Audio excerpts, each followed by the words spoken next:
Hello, I think. Hello. Yes, indeed. Hopefully this is all working. To be. Oof. Urge meters high. That's going to be fun if that goes off.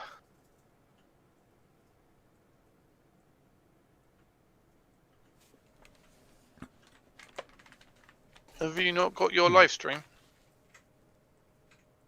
Can people hear me?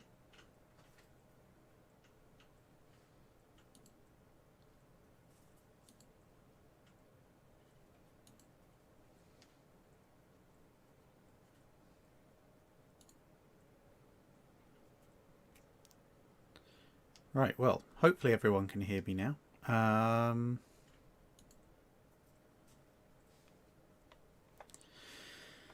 Right, cool.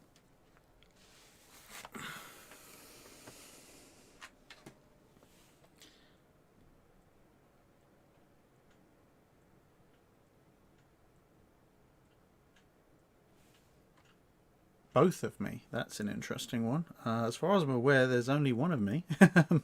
At least I hope so. That would be quite worrying. Excellent. Right, okay, so as you hopefully know, we're going to follow the standard format of the live dry docks, which is going to be I'm going to go through the Patreon Q&A, alternate history, etc. questions first, and then I'm going to head over to answering questions out of the chat. And as is traditional, it will go pretty much until I run out of Iron Brew and my voice goes. And you'll be glad to know the Goblet of Power is returning.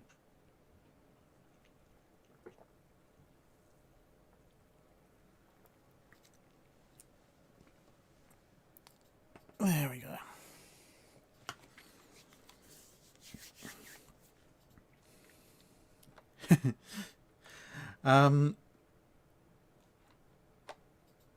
Yeah, I think I might have been connected to Discord for some reason.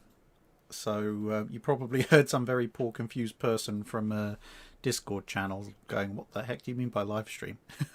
Anyway, let's crack on with the questions. So these are the Patreon Q&A questions. Shaz, what? Shaz ZCZ asks, in a previous live dry dock, you had a question about Bismarck surrendering to a US Catalina. What upgrades do you see being made to Bismarck by the US and the British, and how would upgraded Bismarck compare to Tirpitz, Iowa, Vanguard, and Yamato? Okay, so this is building on the previous live dry dock question, which hypothesized Bismarck just surrenders to the US on its maiden voyage instead of getting sunk. So, assuming that it does then get used by the US and the British, which, as I said, was probably fairly likely, especially in the immediate aftermath of Pearl Harbor, it's going to have its radar ripped out and replaced by US radar because they're the ones who have it. I can imagine them probably taking one look at the German mixed single purpose AA and single purpose anti surface secondary battery and just screaming in horror, ripping it all out and replacing it with 5-inch 38s, probably twin turrets, and well, at that point, 41, probably 41, 42, probably Orlikans, maybe 1.1 inch. So yeah, big AA reef and secondary battery refit plus early surface search radar. I think that would probably be it because anything more major than that, like redoing the armor scheme, redoing the propulsion, etc., is just such a massive drag. It would take far too long. As and when if it's handed over to the Royal Navy once the US has all of its new fast battleships online, if that happens, about the only thing I can see occurring at then is it will probably have another refit, and if it's going into British hands, they'll probably stick a bunch of new British radars on it because obviously by that point, sort of probably late 43, early 44, there will be a new generation of radar out anyway, and it's going to need a radar refit, and if it's going to be used by the British, they might as well use their own radar. It'll probably get Mark 37 fire control systems as well for its AA work. yeah, that'll probably be the extent of it. And of course, in that second refit, there'll be a bunch of Bofors added as well. And yes, that is a Star Fury. Warren Jervy asks, alternate history question. If during the Battle of Jutland the Grand Fleet, I think you mean, suffered a number of mechanical breakdowns - mine strikes after the initial battle cruiser action, such that the Royal Navy battle line was now equal in number to the High Seas Fleet battle line, how might the outcome of the battle be different? Also, if I were to answer this question at the end of a live stream and had substituted Scotch whisky for Iron Brew, how might the answer change? That's probably not the second part is probably not a question anyone really wants to know the answer to. But to answer the first part, initially, I don't think it probably actually changes all that much for the outcome of the Battle of Jutland, because Scheer gave his order to turn away from the Grand Fleet before he actually saw the majority of the Grand Fleet. What he saw was a horizon of smoke and mist that had apparently caught fire, followed by lots of explosions and water spouts around his vanguard, and he concluded from that, logically enough, that the Grand Fleet was waiting for him. He didn't want to fight the Grand Fleet, and so he turned away. Not all of the Grand Fleet was able to open fire in that initial bombardment, and as I say, he has no idea exactly how many ships are firing at him. All he knows is it's a lot more than there were British battle cruisers a minute ago, and that therefore this means he does not want to be fighting the Grand Fleet. So he's probably just going to turn away, and with that occurring, then the next time he runs into them, he's going to turn away again, because again he's not going to get full sight of the Grand Fleet. So in terms of what Scheer is going to do, because of that lack of visibility, it's not actually going to change all that much. Where the outcome of the battle might be different is that if the Grand Fleet has been attrition down by more than half a dozen capital ships in the space of a few hours because of breakdowns and hitting mines, Jellicoe may well be not so keen on taking his fleet into action in the first place. So that's probably where the biggest departure would occur. It would effectively depend on when these ships are removed from play. If you're talking about after the initial battle cruiser actions, well, at that point everything's too close. So yeah, I mean, if the visibility had been considerably better and the Germans could actually see that this is now a 1v1 fight, then Scheer may well have tried to make a fight of it, even though having his T crossed is still not ideal. But without that bit of visibility, he just doesn't know, and because he's a competent admiral, he's not going to take that risk. That's far too big a risk for someone to take on incomplete information. Corvus asks, what is the jaunty little tune used to introduce dry dock sessions? I've got the full track somewhere. I'll have to dig it up. It's a very good question. It's been so long since it was all put together, even I can't remember offhand. James asks, where'd you get the pictures over the right shoulder? That's my commissioned Fleet Aerom artwork, available on the Etsy store, link in the description of every video. Oh boy, I'm beginning to sound like a classic YouTuber. Stop it. If I do that again, I'm going to strangle myself with my own headphones. Indian Idels vs. Sona asks, could you talk a little about the US Navy Sea Control ship? Was it a good idea? Why or why not? The Sea Control ship, that was kind of an attempt to reinvent the escort carrier. The US Navy mostly kind of shudders horribly whenever it's mentioned, which is probably for good reason, I think. It was around about sort of 9,000-10,000 tons light loaded, maybe 13,000 tons like soaking wet. In a lot of ways, it was designed along what you might think as similar lines to the Invincible class carriers, except the Invincible class carriers are about twice their size. And when you look at some other things like the what's the Spanish one called? The Príncipe de Asturias, something like that. The little Spanish carrier that was around for a while. that was kind of an evolution on the sea control ship idea. I don't think it was a very good idea. There's a pretty good reason that the US Navy scrapped the idea as soon as they could. The idea of a modern escort carrier is not necessarily a bad one. I said before, the Japanese Izumo class are pretty much, displacement-wise relative to a Ford, pretty much on the money for a modern escort carrier size. And let's face it, back in the age of the supercarriers, around the time of the sea control ship, this overall displacement's not going to be all that much different. Maybe trending more towards Invincible class displacement. But at 10,000 tons, i.e. roughly the displacement of a small US light carrier from World War II, no, it didn't quite have the, shall we say, the capability. It was designed to operate a handful, and I mean literally a handful of fighters, probably Harriers or some Harrier variant, and mostly helicopters. So it's basically a gigantic glorified anti-submarine warfare vessel. But it's just not quite big enough, I think. If they'd made it a little bit bigger, it might well have been worthwhile. But I mean, the Príncipe de Asturias was never the world's best carrier. Neither was the Thai one. I can't remember what the name of that thing was off the top of my head. But both of those are about 50% larger than the hypothetical sea control ship, and as I say, they weren't especially good at all.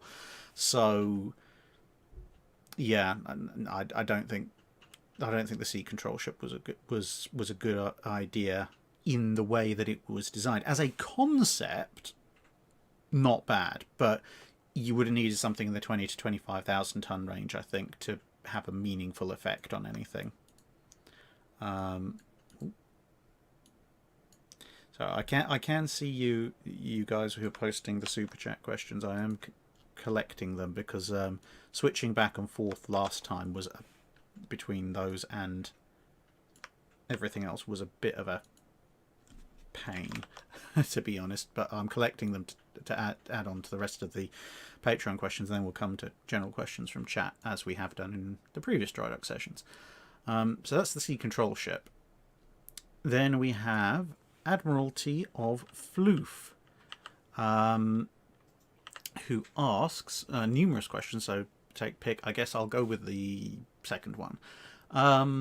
Suppose when designing the Vanguard in the late 1930s, a suitable number of spare 18-inch guns from Furious was found to be available and an armed 4 twin 18-inch guns selected, with other specs other than displacement roughly staying the same.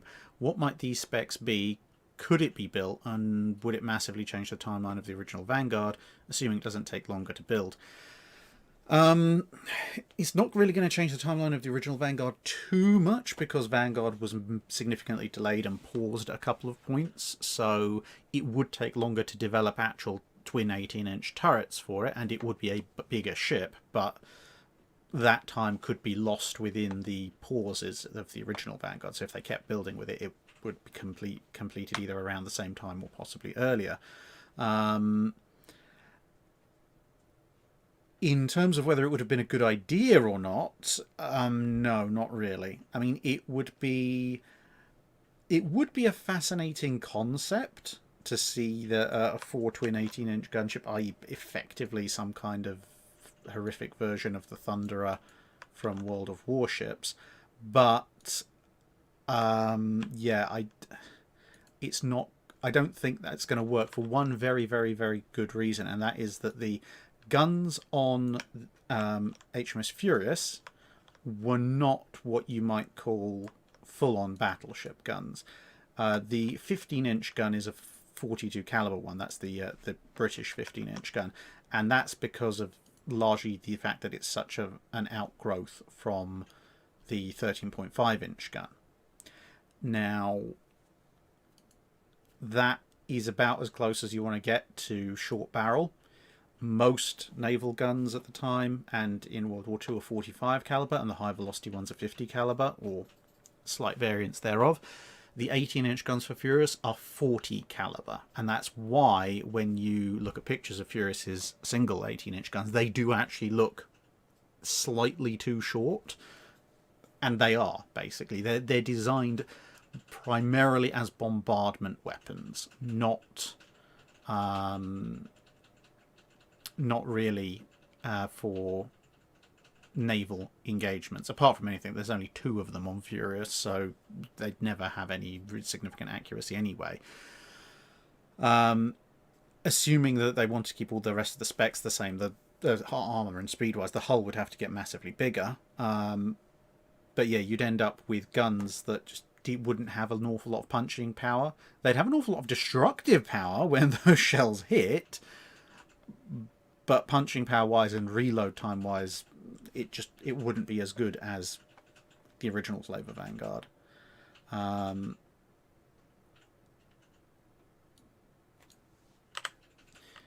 Big E VA-97. Alternate history. Imperial Japanese Navy circa January 1942 versus US Navy circa June 1944.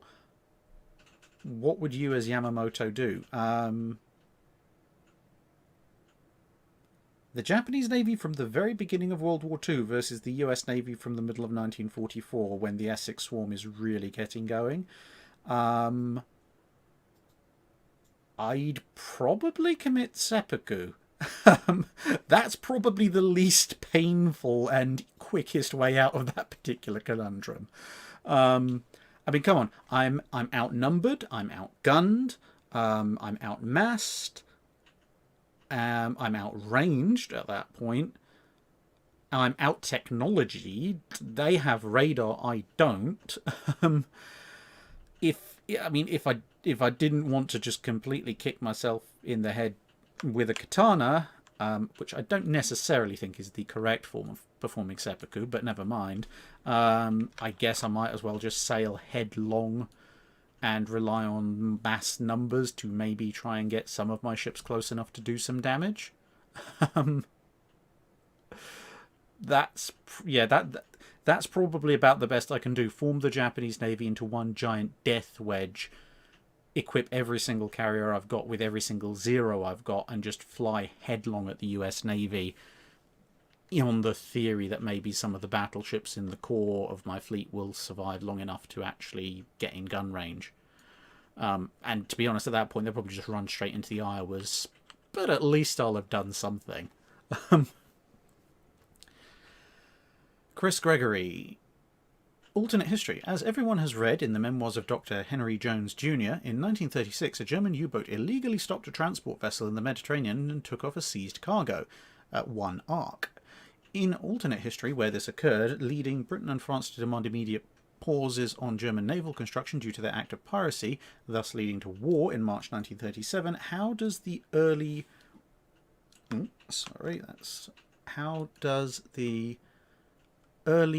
war look from a naval perspective, at least in the opening year or so? Germany, from a naval perspective, is completely and utterly stuffed. The British, okay, they don't have the King George V's, and in March 37, most of the refit QEs are still in refit. I think Renown and Warspite are probably still in refit or just coming out of it at that point. But Germany doesn't have anything more threatening than a Deutschland class. The British Hood will not be quite as broken down as it used to be. Historically, Repulse will definitely still be going, and the rest of the QEs, the R's, will still be around. So yeah, the Royal Navy has the advantage of, we have aircraft carriers, we have lots of battleships, and you have nothing. And yeah, the cruisers, destroyers, and the same with the French. Okay, they don't have the Richelieus. Well, they didn't have them in 1940 either. Strasbourg might just about probably still on its way. But to be honest, does it really matter? That the Germans are so horribly outnumbered at this point, they don't even have most of their big destroyers. Pretty much, yeah, it's basically Deutschlands and Königsbergs versus most of the interwar Royal Navy, and they don't have the air power advantage either because the Bf 109 and the Junkers 87 are still pretty much in development for their infancy.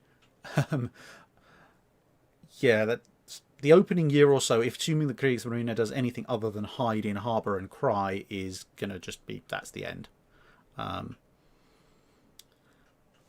Yeah, Walter Broad, yes, that's why this is the Patreon live stream. This is where the slightly less serious questions go. Sweet420 Den asks, how would a battleship duel between the Japanese Navy and the US Navy in mid-1942 go? This is considering the US has Mississippi, New Mexico, Idaho, Colorado, Maryland, Tennessee, and Pennsylvania. It does not go well for the US Navy. The Japanese probably just about scrape Yamato into service, but the main issue is that the reason you don't see US battleships much, if at all, in mid-1942 in the Pacific is because they don't have the fleet logistical train and the fast oilers to sustain them out there, which is actually quite a fitting issue to raise given the topic of Wednesday's video. And that means that whilst the US Navy has all these battleships, they can't get them anywhere the Japanese are going to be likely to be fighting, at least not easily. So any kind of battleship duel at that point is going to consist of, well, fighting in or near Japanese-held territory, which means the Japanese will have most of their warships around, and the Americans don't. So the Japanese kind of win by default, I guess. Assuming that the US somehow solved all of their logistical issues and got a bunch of fuel to head out, it still doesn't look particularly fantastic using just those ships, mainly because of Yamato and the fact that fire control radar, etc., really wasn't fully developed by mid-1942, certainly not to the extent that it would be for later things like the Battle of the Surigao Strait. So, yeah, probably don't try that. Assuming this is, of course, that the Japanese are bringing everything they've got to the table as well. So Long John asks, why did the Italian Navy perform so poorly compared to the German Navy?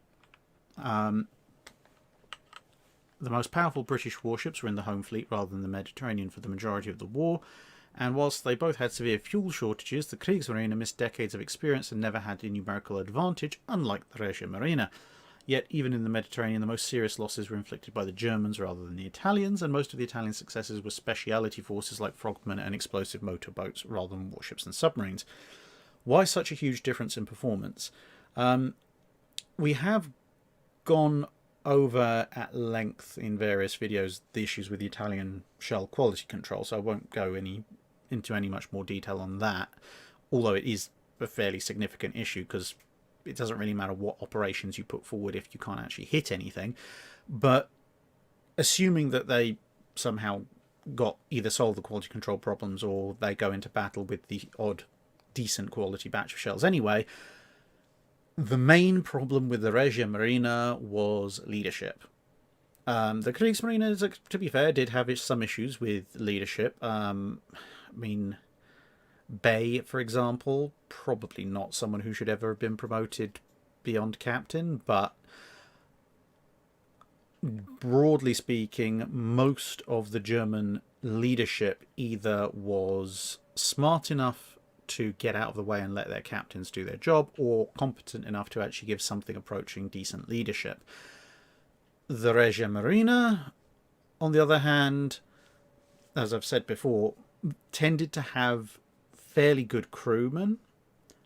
The career naval officers were at the sort of captaincy and low-level admiralty levels were pretty good, but some, even at those levels, some of them were at that point already almost political appointees rather than anything else, and the absolute top level of the Italian admiralty just didn't have the leadership qualities that almost every other navy could point to in some of their senior admirals.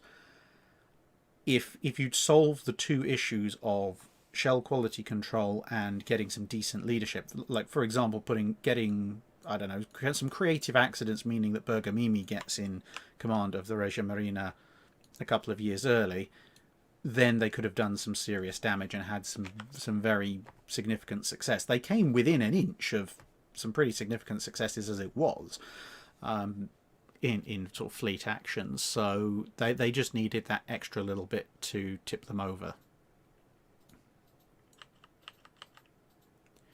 Mr. V, alternative history, he says, yes, this is a silly one, but what if all the ships that we used in Operation Crossroads disappeared and good as new condition and appeared in good as new condition in German and Italian harbours at the beginning of the war? Besides having doubles of some existing ships, would that be enough to have much of an effect, and which ships magically transported back would have the largest impact? Well, having an extra Prince Eugen would help something. The thing is, much of the rest of it is actually American. Most of them are attack transports, which I guess at the beginning of the war that might give the Germans a bit of an extra leg up in Norway. And they might actually have something vaguely seaworthy to think about when they're trying to plan Sea Lion. In terms of battleships, you've got Nagato, which, okay, yes, it's an ally, but it's a Japanese battleship. Good luck trying to operate that in Germany. None of the guns are compatible, and obviously the language is going to be completely foreign to them. They're also going to get Arkansas, Nevada, and New York. On paper, assuming that they are in the kind of mostly refitted states that they were in by the end of the war, the Germans will probably learn a fair bit from the radar on those ships, which would help give them a bit of a leg up. But I wouldn't really think, again, that they're of much other use, mainly because of the issues with, well, the Germans don't have any 14-inch guns, they don't have any 5-inch guns. It's a completely foreign system. They might be tempted to try and adapt some of their factories for Nevada and New York, at least. Maybe at least Nevada, but even then that's pushing it. They get some destroyers, which is quite nice. The Kriegsmarine always loves its destroyers. But yeah, I think the attack transports and the destroyers would be the most useful things, and then the next most useful thing would actually probably be the aircraft carriers, because they get Saratoga and Independence. And in Saratoga, it means they actually get a decent... they get a carrier and a decent carrier for a change. Quite what they're going to do with it, I'm not entirely sure, but they at least have one, which is a step up at least. The Italians can have the Independence. So yeah, I don't think it's going to have a massive change in impacting the war overall, mostly because of the operational issues getting the things working. The one place it will have a significant effect, though, is Norway, because, as I say, the Germans will now have an extra heavy cruiser, a bunch more destroyers, and a bunch of attack transports. So their Norway operation will theoretically go better, although with all those attack transports they might actually be tempted to form up in a proper invasion convoy, and then the Royal Navy actually knows what's going on, which paradoxically might end up worse, but there you go. 22NF2 asks, what would you do if you're brought back in time and given full authority to design a class of French pre-dreadnought battleships, complete with the power to override the Jeune École? What are the things that you would do differently? Okay, well, if I'm designing French pre-dreadnought battleships, one, I'm eliminating the idea of putting primary or near primary guns on the wings. Just go with the two twin turrets fore and aft. There's nothing wrong with that. Secondly, I'm getting rid of the tumble home hull, because I would like my ships to stay afloat after more than like 3 splinters worth of battle damage. And then I'm also going to eliminate the rather hilarious 6-tier batteries. So, I mean, it's a pre-Dreadnought era, so I can't get away with eliminating everything. But what I would probably do is, obviously, primary guns, 4 aft, 2 twin turrets. I'd kind of try and skip to the last generation of pre-Dreadnoughts, so heavy secondary guns in turrets down the wings. Not quite Danton, because Danton was quite large, and I'm not going to get away with that in the main pre-Dreadnought era, especially around the time of the Jeu Nicole, but I can at least get a few single turrets down the side. And then the anti-torpedo battery, probably something in the sort of 4 to 5 inch realm, and just cover things in that. And yeah, so rationalize the design process. Oh, and do not let the shipyards kind of go, yes, well, we see your plans, but they're more like guidelines. Actually force them to build something that vaguely resembles a homogeneous class.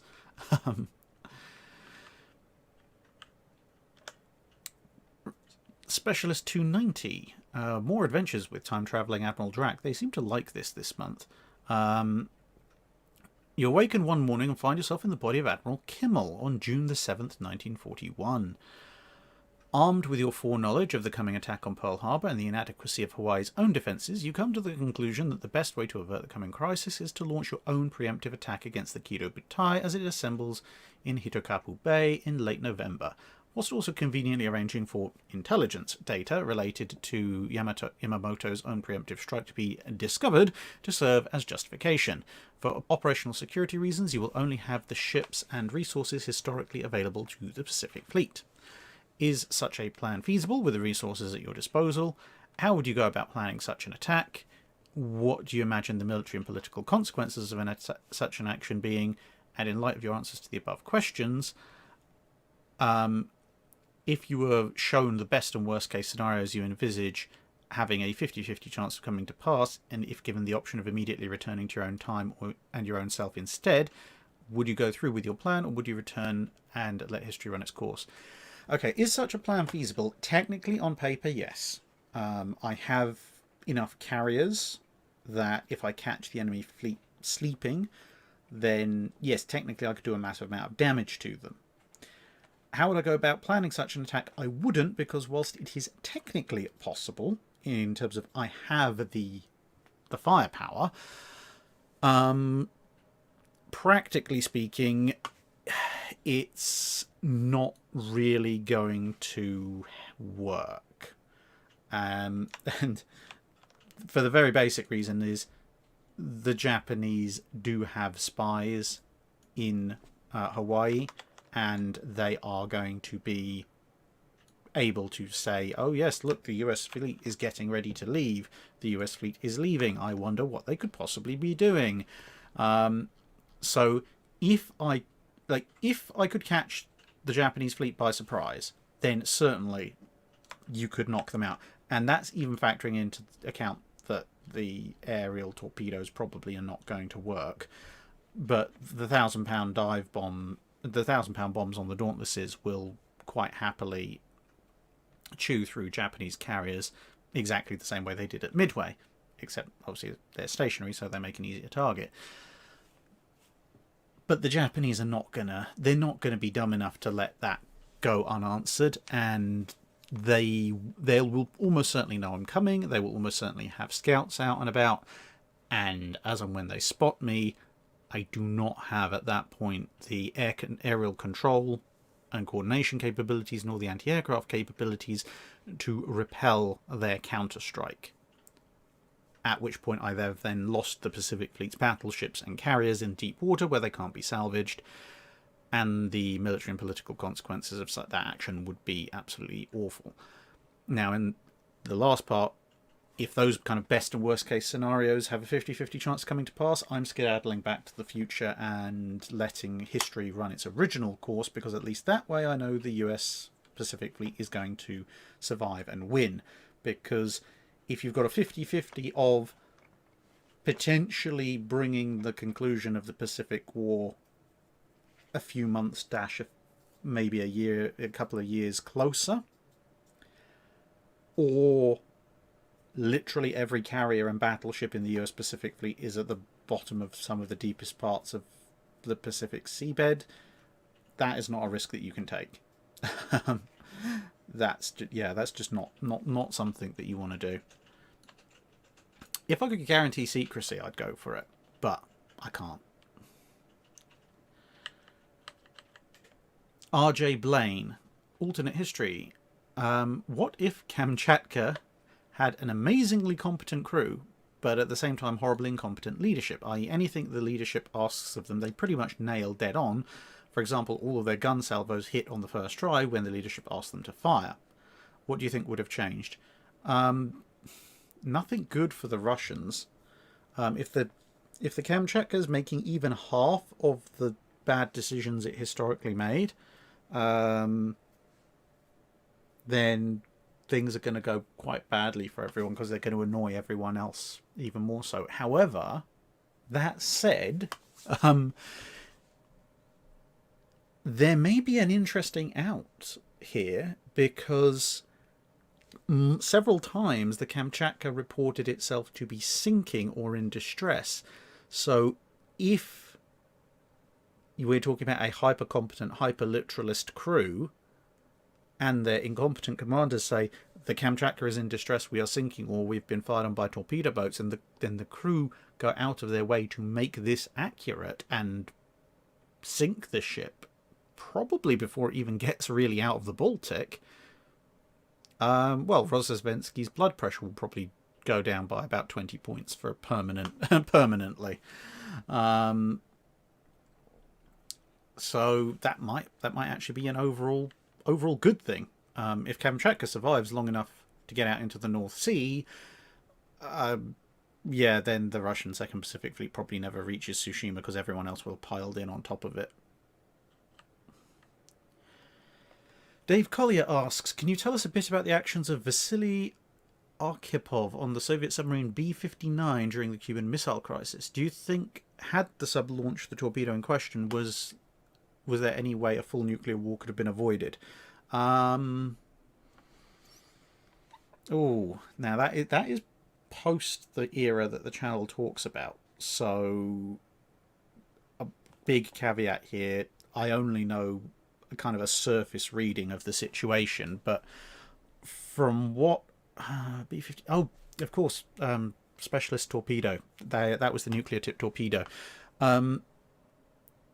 Okay, so if I'm remembering that situation correctly, that was the case of the US fleet. I believe they detected they detected the Russian sub, and they were depth charging it. I think they were depth charging it with not full scale depth charges, I think, because they were trying to get it to stop. They weren't going like full war shooting with full payloads. But it was then Arkhipov was kind of the deciding vote on the sub as to whether or not to launch the nuclear torpedo, and he said no, but the captain was convinced that war had started, because otherwise why would people be depth charging them?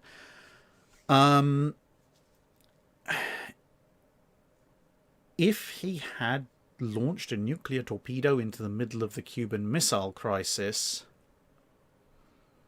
I don't know. I mean, it would have obviously obliterated a bunch of US Navy ships at a point when everyone was right on edge.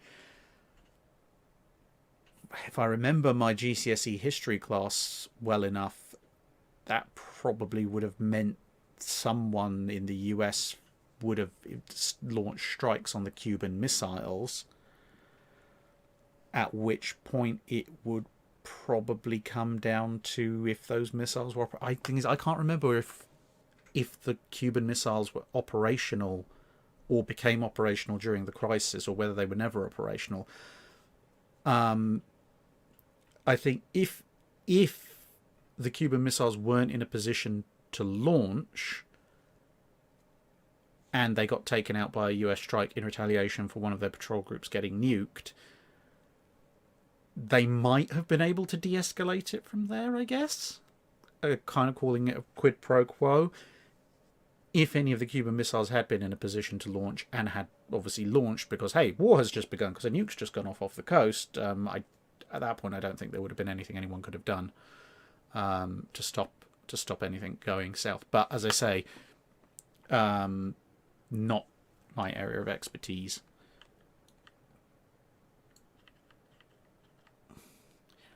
Sweet420 Den asks, can you talk about the career of Janko Vukovic and his 24 hours as the head of the Yugoslav Navy? He was not head of the Yugoslav Navy. No. You remember, he was the head of the Navy of the National Council of Slovenes, Croats and Serbs, which is clearly an infinitely better name. So yeah. That he is one of the guys I really have a lot of sympathy for historically. The poor chap, he was put in charge of the effectively Austro-Hungarian navy that had been gifted to this new nation, basically as a way of trying to get around the armistice terms that said they had to hand over the navy to the Allied powers.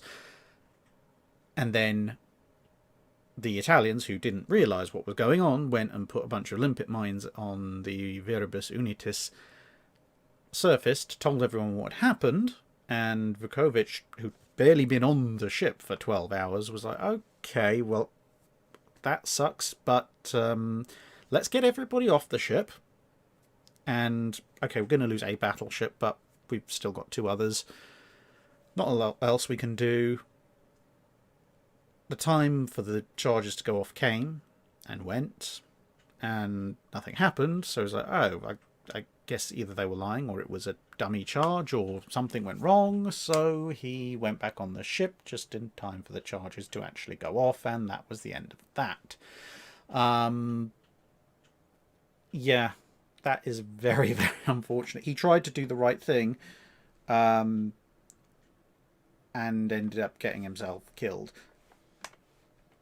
A bit of a short career and a pretty unfortunate one. Jelly Bean. I do love some of these people's names. Alternate history. The Japanese Operation Mi, or MI, assumed capturing Midway would threaten Hawaii and force the US carriers to come out to their destruction in a decisive battle. What if the Japanese took Midway and the US declined the invitation until conditions became more favourable? How long could the Japanese Navy keep the Kido Butai waiting at sea? And if Hawaii could be threatened by Japanese aviation based at Midway, then wouldn't Midway have been even more threatened by US aviation based at Hawaii? Would the rest of 42 and early 43 have become a drawn-out campaign of attrition over Midway instead of a drawn-out campaign of attrition over the Solomons? So the Japanese couldn't have kept the Kido Butai at sea that much longer. They had enough logistical setup to keep the Kido Butai at sea for what they thought would be a decisive battle and a relatively quick invasion of Midway, but they weren't going to keep them out for months on end. Maybe they had maybe a week or 2 left at best. If Hawaii was threatened by Japanese aviation, would Midway be threatened by US? Not so much, really. That's mainly because Japanese aircraft at this stage of the war had a very unexpected range advantage due to the way they designed their aircraft. Now, yes, the US did have some B-17s and such that obviously could come in and try and assist and do bombardment of Midway, but they'd be flying in unescorted and they'd be early model B-17s, which probably means they're not going to last very long against Japanese fighters. The Japanese, at this point, have a little bit more in the terms of long-range naval aviation to threaten Hawaii with, albeit that Hawaii does at this point have a fairly formidable aircraft and anti-aircraft defense. So whilst the Japanese could probably throw more ordnance at Pearl Harbor, the chances of survival are probably not that much better than unescorted early model B-17s going after Midway. So it would kind of be a very expensive, very costly long-range slap fight. in my opinion. As for the rest of 42 and 43 being a drawn-out campaign of attrition over Midway, not really, because Midway's just quite small. There's not really an awful lot that you can do there. I mean, with Guadalcanal, there's enough space on the Solomon Islands to actually have a full-on land war and go back and forth over it. On Midway, it's whoever shows up with the big invasion fleet probably wins, and the US would almost certainly show up with a big invasion fleet that would definitely win a lot sooner than the end of 1942. They'd probably wait for Yorktown to be fully repaired and Saratoga to come back online, and then they'd come back with the 3 Yorktowns plus Saratoga, and they can get to Midway from Hawaii a lot faster than the Kido Butai can get back to Midway from Japan, assuming, of course, that the Kido Butai was constantly waiting for them and not off doing something else, like trying to take the Coral Sea area again.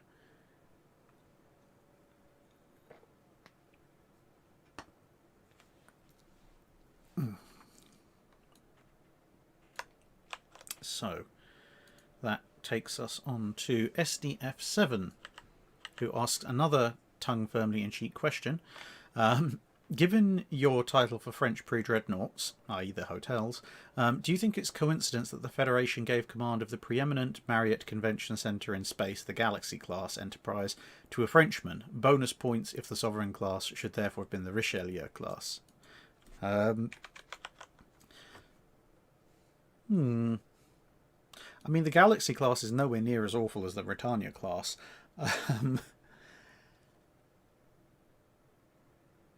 I think it's probably coincidence. I mean, to be perfectly honest, if you really want to get into that kind of meta, the fact that you have Patrick Stewart playing a Frenchman in the 24th century is clearly evidence that at some point between now and the 24th century, the United Kingdom reconquered the Angevin Empire, because Patrick Stewart is many things, but he's very clearly not French.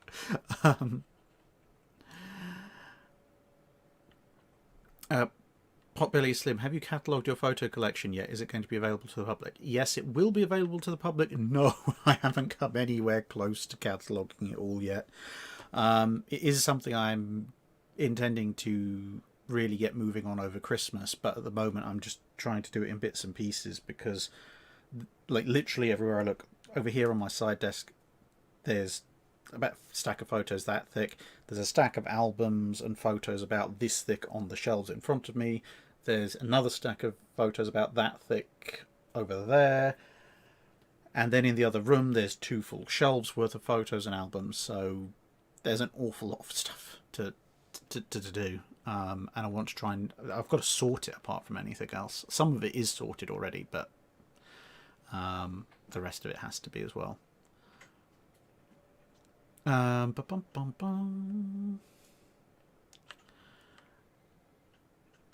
Andronor asks, how large could a ship's displacement be with current technology? I think we technically kind of have the answer in the, what was it called? The Yara Viking, I think it was called. I know it went through a whole bunch of different iterations of name, but yeah, the Yara Viking was something like 300,000+ tons displacement. So yeah, that would probably be your...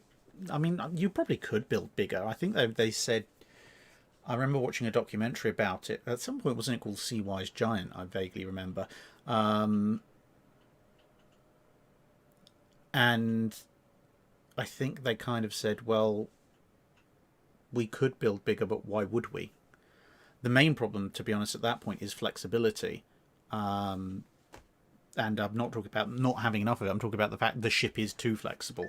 There was a video, I think it was either from Yara Vikings - Sea-Wise Giant, or a ship similar to it, where somebody quite helpfully set a camera down at one end of a very long corridor, and you could kind of see the corridor doing this as the ship moved. And that's worrying enough when your ship's loaded with oil, let alone when it's loaded with explosives. So yeah, you could probably get up to like 500,000 tons of displacement, but at that point you've effectively made a small mobile island, and it's probably not very much on the mobile side of things, and definitely not practical as a military asset. Brian Smith asks, if Graf Zeppelin was finished, do you think the Royal Navy would have gone after it like they did Bismarck and Tirpitz? Well, if it had tried to head out, yes. But the thing is, Graf Zeppelin is much easier to cripple.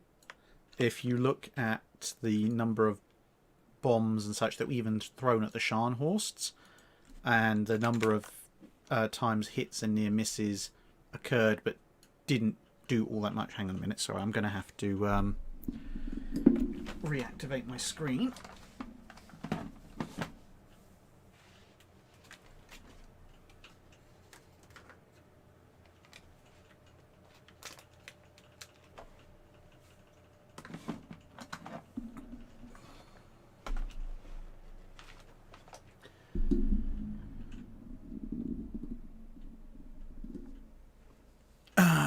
Right, sorry, there we go. Where were we? Yes, Graf Zeppelin. So,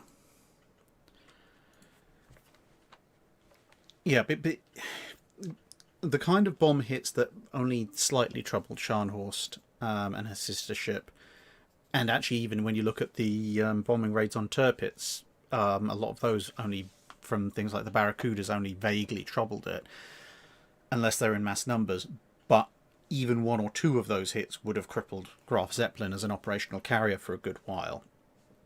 So yes, they as a German strategic capital asset, they would have gone after it with a similar level of vehemence, but it wouldn't have had to have been gone after for quite as long, because it would have been much easier to disable. And probably actually fatally at some point, or beyond economical repair at the very least. Gregory Albert, if autoloading was perfected for larger caliber naval guns at a much earlier time, say 1938 or even earlier, how would this have affected the development of certain ships? Oh, that's a good one. Autoloading in 38 or earlier? Well, let's go with slightly earlier, because to be honest, auto-loading in 38 really only helps the Iowas, and let's face it, the Iowas don't need a massive amount of additional help when it comes to taking on targets all over the place. Let's say they're perfected in time for the treaty era battleships. At that point, I can actually see the Second London Treaty not advocating for the reduction to 14-inch and sticking with the 16-inch, because it's then actually theoretically possible to build a practical 16-inch battleship on 35,000 tons, because you would no longer need triple turret, 3 triples or 4 twins. You could probably get away with either 2 triples Deutschland style or 3 twins Renowned Repulse style, because the autoloader would make your rate of fire so much quicker that 6 guns you can still find the range. You don't even have to worry about half salvos. You can just go, okay, full salvo at this angle, next full salvo at that angle, next full salvo halfway in between, just using the autoloader's speed. Track everything in, and once you've got the range established, just start pouring on the auto-loading fire. So at that point you probably are going to see most capital ships being sort of 6 16-inch guns. I don't think 4 18s would come into it, apart from anything the treaty limits from earlier would still be in effect. But yeah, I certainly think a lot of capital ships would be designed with very heavy armour, probably still around about 28 knots top speed, but very heavy armour and 6 auto-loading 16-inch guns. Given the sheer amount of fire that will be coming in, I think actually probably the 3 twin turret option would be chosen, because with so much fire coming in, the chances of a lucky hit taking out half your armament would probably be rated as too high.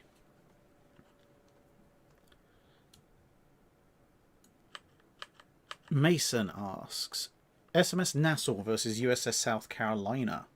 Ooh.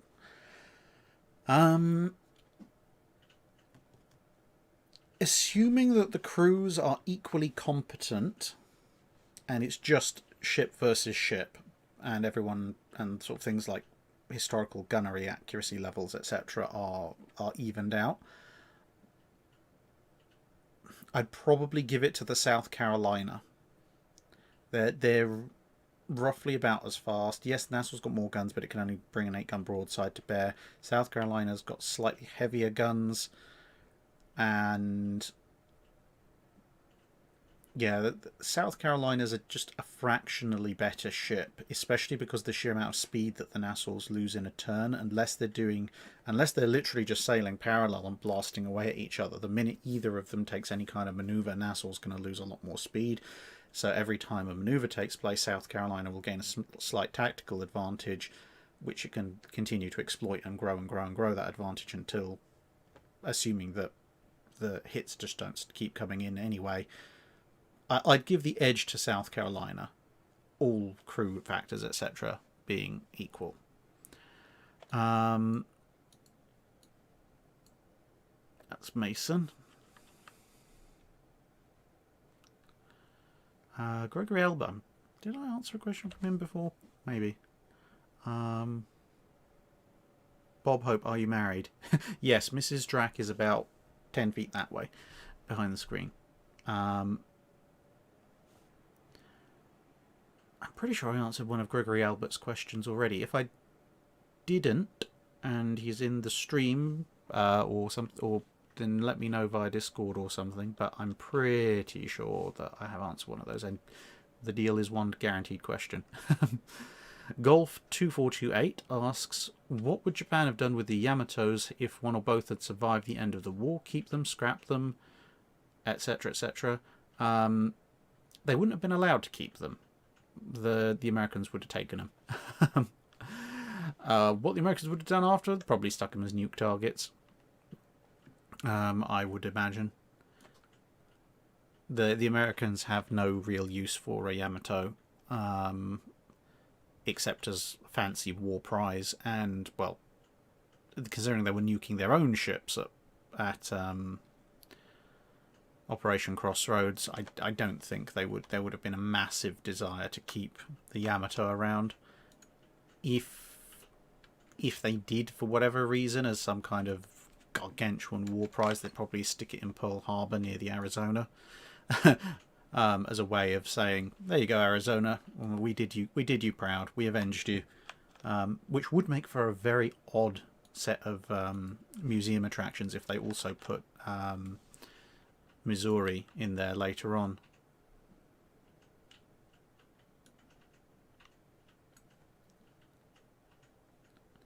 The Outer Circle asks, what would a refitted HMS Hood have looked like in your opinion? Tune in to the channel this month and you will find out. That's all I will say, but I think you will like it. Another Gregory Albert question. Okay, I'm going to answer this one because then I know at least I've answered one of them. How would British ironclads have fared at the Battle of Trafalgar if they'd replaced the British ships back then? Well, exceptionally well. They're pretty much immune to anything the French and the Spanish can throw at them. And, well, 68-pounder shot and 68-pounder shell. The Battle of Trafalgar would last probably about 30 minutes. Dravorius, hopefully a not too modern or at least not too controversial question given their ignominious fates.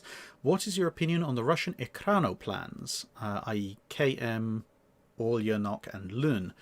Do you think they would have been effective in their intended roles? Do you think ground effect concept is or was viable, or is it just something that is or was always doomed to remain a historical footnote? I do like the Ekrano plans. They're just hilariously odd. And the engineering that went into actually getting them to work in some way, shape or form is also just fantastic. One of my ambitions one of these days, if I ever have the spare changes, there you can actually have a look. They've made a bunch of much smaller, like 1- and 2-person winging ground effect aircraft. Yeah, my historical ambition one of my many historical ambitions, if I ever have the spare cash, is to get one of the little ones because they look hilarious fun. I will probably need a lot of pilot training, but it would be definitely fun to have. Now, as far as would they have been affecting their intended roles, from what I recall of them, and again, not my area of speciality, but from what I recall of them, the Echranoplan's largest issue was that they couldn't really go much higher because they had these really, really short wings. They couldn't go much higher than the wing and ground effect extended, which meant that they had a lot of the similar limitations to seaplanes. If I remember correctly, the Luns could fly conventionally if necessary, just not quite as efficiently. So, if I'm remembering correctly, the Lun class, if they can do that, probably would have had a certain degree of effectiveness, as especially for the era, as a kind of effectively wave-top flying missile platform. That probably actually would have, if they built larger numbers of them, that would have been fairly dangerous because they can carry an awful lot of missiles very quickly, but only under those particular conditions. Orange juice, and we let me just check how far along with these questions we are. Oh, but we're not quite done, but we're almost there. Orange Juice asks, in 1884, you've been placed in charge of the Beiyang fleet. How do you prepare for the First Sino-Japanese War? Oh, why? What have I done to you? There's so many conflicting accounts as to what exactly was the precise, extremely long list of things that were wrong with the Beiyang fleet that it's difficult to know which one is completely accurate, but going by the most common accounts, I would have instituted a exceptionally intense set of drills to get my crews up to something approaching reasonable combat effectiveness, and I would have done a thorough inspection of all ammunition to make sure that it is what it says it is and that it works. Given that it's late 19th century China and these kind of penalties are actually probably in place, I'd probably just threaten execution to the next person that I discovered weakening the navy due to corruption. And at that point, that probably puts me in a decent place for the First Sino-Japanese War, given the difficulties the Japanese had taking out the Beiyang fleet, even in its rather decrepit state. If they come across a pair of ironclads they can't meaningfully hurt, and which now can actually shoot back with working ammunition and hurt them in return, then yeah, I'm gonna live with that. I think I can beat the Japanese Navy quite happily there. Colin Williams, about asking about the Japanese operation names. No, I haven't missed the question. That's actually in the Patreon recorded dry dock, which is coming out, for you on later this evening, early tomorrow morning. So yes, your question has been answered. It's just not being answered in the live stream part. Emerald Leafeon, what do you believe the outcome of the Battle of Samar would have been if the fast battleships were left behind to defend the landing craft, better or worse? If Halsey had dispatched Task Force 34 and they'd been waiting in the strait for Kurita, well, we would have had a lovely big running gunfight, and Kurita would have lost quite horribly because whilst any of his capital ships and obviously the torpedoes on his lesser ships could hurt the US fast battleships in the sense of, yes, if those shells hit, they will cause problems. The only combatant that is really on a par with them is Yamato, and, well, it's horribly outnumbered. Nagato can do a fair bit of damage, but it's far less durable. And, yeah, Task Force 34 with appropriate destroyer and cruiser escorts, It would have been a battle with some fairly ferocious casualties, especially on whoever gets hit by Yamato's guns. But it would have been, in the end, relatively one-sided in the US's favour. So, better, I guess. Whether or not there's more casualties on the US side probably depends largely on who gets hit and how badly. I mean, a set of 18-inch shells hitting an Iowa is not going to do good things to the Iowa, but there's variations on what good things and bad things actually look like.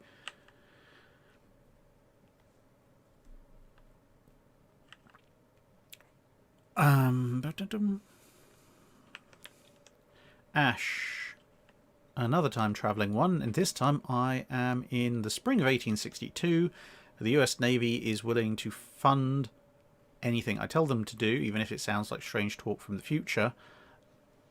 And what do I tell them to plan? Stop planning, build, not build, etc. to shorten the war. Okay, stop building Galena. Do not build Galena. In absolutely no circumstances on this planet build Galena, unless you're going to build it as a wooden corvette, in which case fine, whatever. Definitely build new Ironsides, but I would refine the design slightly to make it a little bit more stable. Monitor. You might as well keep going with Monitor, but I would tell them about the fact that Dahlgren is going to discover in the next 6 to 10 months that the guns can take significantly heavier charges, and so Monitor, which to be honest is probably the only thing they can complete fast enough in time for the Battle of the Hampton Roads, is going to go in with a bit more of a combat advantage, but I wouldn't let them tow it away again because, you know, rough seas and such. I would then get them to build... I'd get them to build Monitors, because Monitor's shallow draft is quite useful, but I would build them with slightly more freeboard, slightly more reserve buoyancy, and a few bulkheads, so that they don't just keel over the minute the sea looks particularly vicious or they take a single penetrating hit. I would also build a series of modified actual oceanic ironclads working off of the USS New Ironsides design on the basis of using them as kind of... I would probably sell it to them as backstops and motherships for the Monitors. But that would put me in a very good position, because come the end of the Civil War, when lots of stuff gets scrapped, I can live with the Monitors getting scrapped for the most part, but I'd have a core fleet of small oceanic ironclads, which would mean the US Navy actually has a presence in the latter part of the 1860s and the early 1870s, which might actually then persuade Congress to let the US Navy continue developing ironclads, even if in small numbers. So we'd actually get to see what the US Navy's approach to the ironclad building era looked like, because I personally think we were very robbed by not getting that.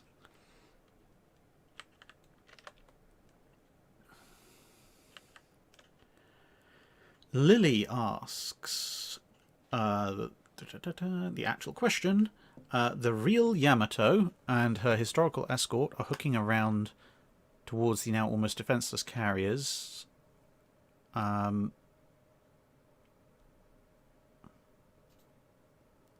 Okay, so this... Oh, sorry. So this is Operation Tengo. Yamato and her historical escort are heading towards the American carriers. The only thing standing in the way of the Japanese Navy is the battleships of the Free Regia Marina, with their whole surviving battleship fleet and a backup squadron of angry American Fletcher-class destroyers. Can they win the day, or even hold out until the Allies kill Yamato a second time? So the Italian battle line is Conte di Cavour, Giulio Cesare, Andrea Doria, Caio Duilio, Littorio-Italia, whatever we're calling it these days, and Vittorio Veneto. It's Italian shells again, isn't it? Let's assume for the moment the Italians are allowed some decent shells. Yeah, that force can take Yamato out. The Littorio's 15-inch guns are so hilariously fast. If they can get close, well, if they can get to any reasonable distance, and hit, they actually stand a reasonable chance of punching through significant parts of Yamato's protection. Believe it or not. Now, fair enough, an 18-inch shell coming the other way is not going to do kind things to them, but you have 4 meat shields in the shape of the Conte de Cavours and the Andrea Dorias. And given that Cavour was only just about patched up following Taranto by the end of the war, it's probably not good for much else. So, yeah, and at that point, if I was being completely cold-hearted as an admiral of the Regia Marina, I would send in the Conte de Cavours and Andrea Dorias in a sort of line abreast, skirmish line, trying to smother Yamato with fire, and while it's distracted, I'd sneak Littorio and Vittorio Veneto at full speed down one flank or the other, possibly down both, and just try and bracket it with short-range, high-velocity 15-inch gunfire.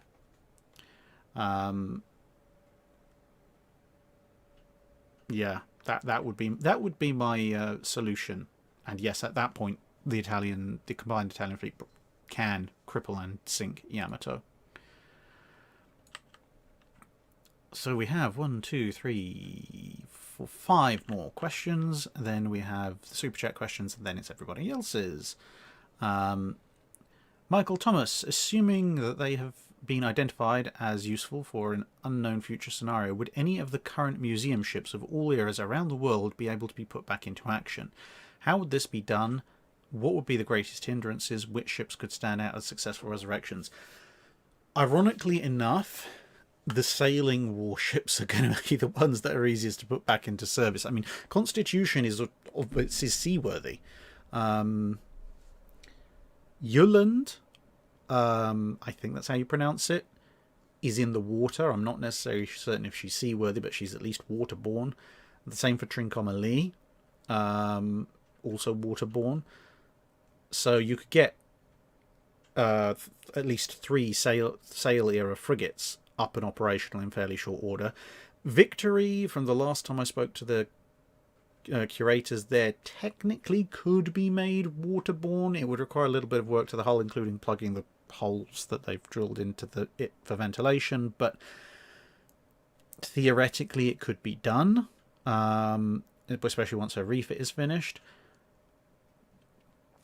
And there's probably a bunch of other wooden ships that you could do that for. Not Mary Rose or Vasa. But in terms of the more modern stuff from the 20th century, a Warrior is, of course, in the water. Now, okay, fair enough, her engines are replicas, but you could probably get her to moving under sail, at least. You'd have to rearm her. But, yeah, the more modern stuff, the stuff that's actually powered purely by engines, the single greatest hindrance there is the fact that engines tend to seize up when you leave them alone over time. And as I've mentioned before in some of the Iowa videos, the Iowa's machinery was pretty much at the end of its life when they were taken out of service. And I don't think they run the engines. So your single biggest problem with practically any of the more modern museum ships, with the exception of 1 or 2 that still run their engines occasionally. I think one of the US submarines and one of the US destroyers does. But everything else is going to be a case of the engines probably flat out won't work and you'd need to replace them wholesale. Which would take a long time. You'd basically be doing a full-on modernization refit, so you'd be cutting it apart, rebuilding it. At which point, it's going to take a while. Especially because, you've got to find... Okay, you're not going to necessarily replace them with like for like. You'll probably replace them with modern power plants, but you've still got to find someone who knows anything about telling you how to cut the ships apart safely in the first place.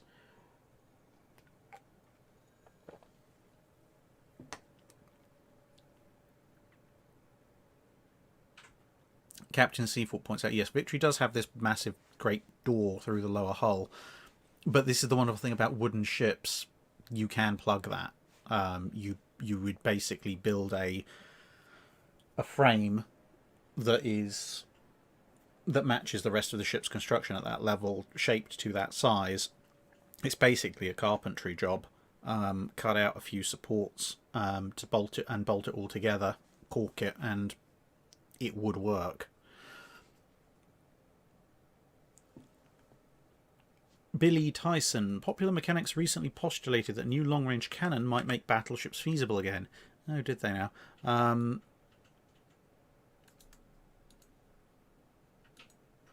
So, what else do they have to say?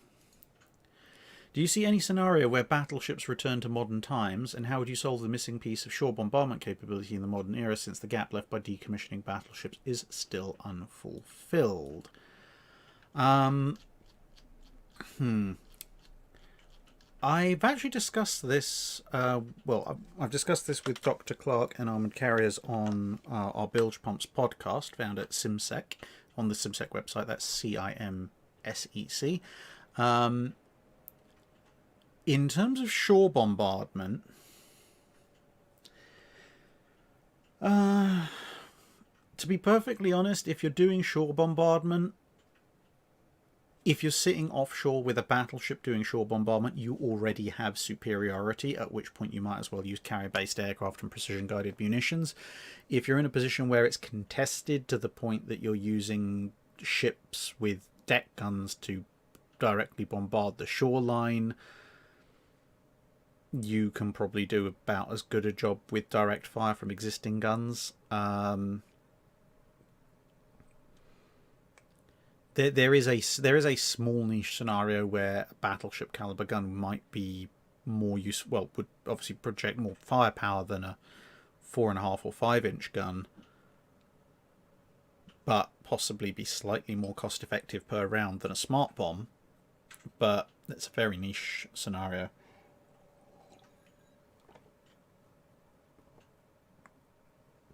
And this is the thing these days with I don't think you're going to see another Omaha beach style opposed amphibious landing anytime soon. The lethality of modern weapons is just so high.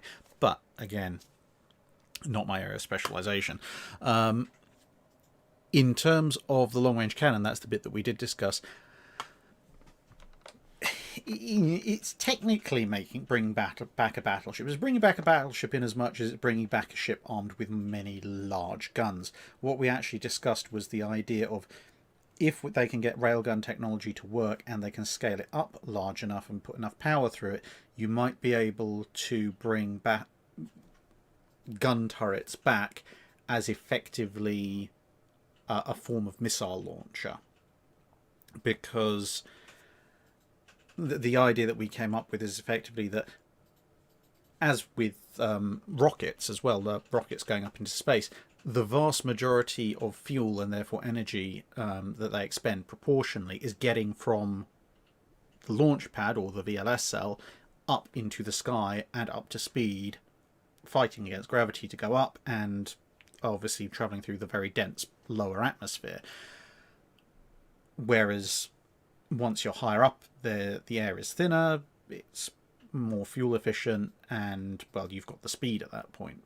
So the idea was that if you could get this massive railgun, you could use it to launch the missile, and therefore, instead of having to have a booster attached to the missile, or having a missile that's devoting a significant portion of its overall weight to just getting up into the sky, all of that energy is coming from you firing the missile from this gigantic railgun, and then the missile's motors can kick in once it's nice and high, at which point you can either have the same size missile, except now it can go a lot further because it's now using all of this fuel in the upper atmosphere at speed, or you can make the missiles smaller, which might also kind of help bring together the railgun and the size of missile and get the same performance out of them. And if you can make them smaller, you can stack more of them in your ship, which means you've got more missiles to fire. And because you're not dealing with, it's effectively a cold launch at that point, you're not dealing with lots of hot rocket exhaust and everything right on the ship, you could probably actually, if you set up like a dual or triple or quad turret, you could probably actually ripple fire them off a lot faster, just basically as fast as your autoloader can slam them into the breaches. So yeah, that's my idea for bringing back battleships.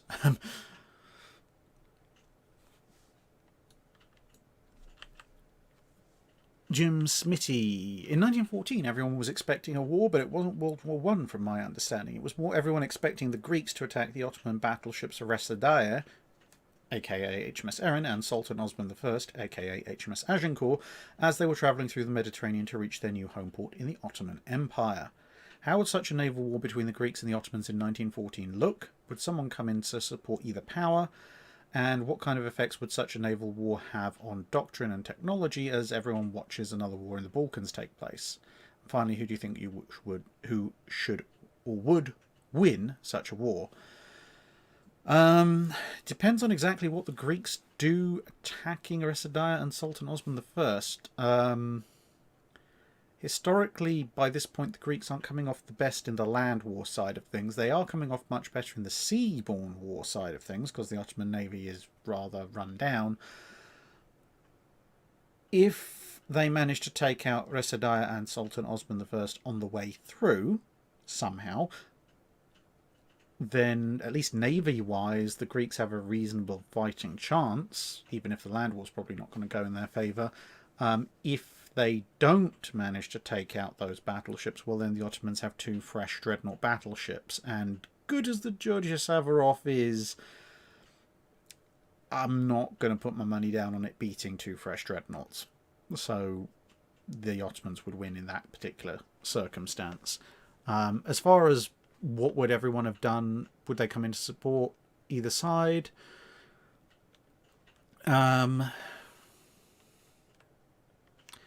I can't see the British or the French weighing in on the side of the Ottomans, even though they just sold them a bunch of weaponry.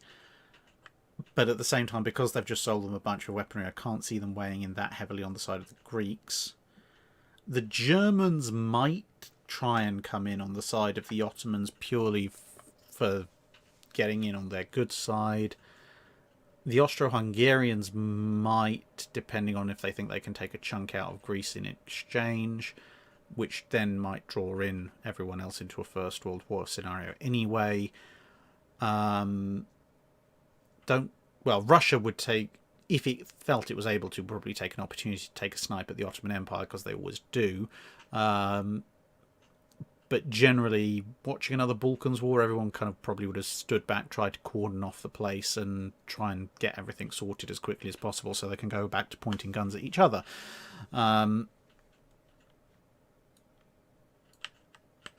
Brian Roper. It is July 27th, 1588, and the place is Calais. Sailing to Calais to anchor his armada, Medina Sidonia notices 7 odd-looking vessels standing in his path and looking rather aggressive. Across the way, Commander Evans, aboard USS Johnston, leads Heerman, Hoel, Samuel B. Roberts, and the other escorts of Taffy 3 into battle. How much damage can the 3 Fletchers and 4 destroyer escorts do to the great and most fortunate navy? Do the words complete and utter slaughter mean anything to you? By this point, the American torpedoes are working, so that's a couple of dozen ships instantly out. Because these destroy escorts can sail to effectively for what is torpedoes point blank range, and just fire single torpedoes into the biggest targets and watch the fireworks, which would be rather vicious and mean of them, but they could do it. And yeah, rapid fire 5-inch high explosive against ships primarily made of wood, tar, and combustible materials. And I'm sure there'll be somebody in there who knows something about Age of Sail or galleon era ships of the line who can tell them exactly where the main magazines are. Yeah, the main question wouldn't be how much damage they can do. The main question would be, can they sink the entire armada before the sun's down, basically.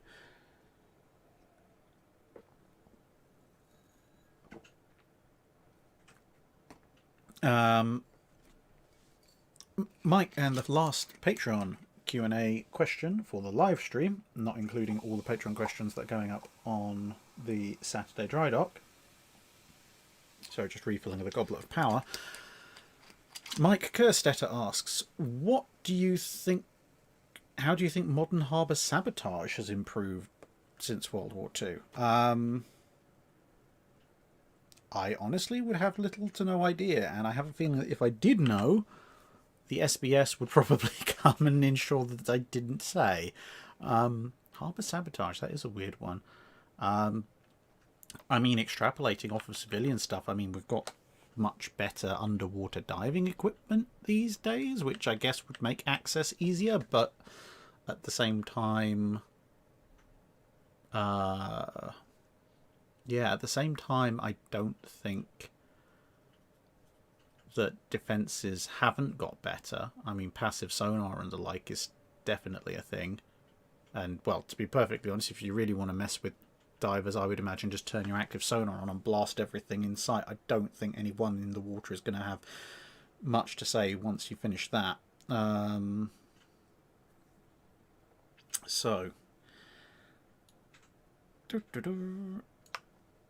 so that is all of the Patreon questions that lined up. If you are a Patreon and patron and you didn't hear your question in there, that's because it should be being answered in the recorded patron dry dock.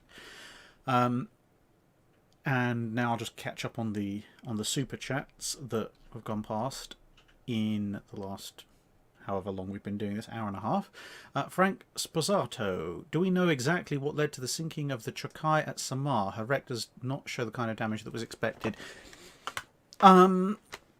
Yeah, so for a very long time it was suspected that, and in fact, I think even at the time of when I made the Battle of Samar video, I think the sources I was reading on that were still talking about her torpedoes detonating, but I think the wreck shows that her torpedo tubes are vaguely intact, which suggests that she didn't explode. Which, well, she did explode, but just not from that. There are other reports that talk about her being bombed, which is entirely possible, given that, well, aircraft were bombing things at the time.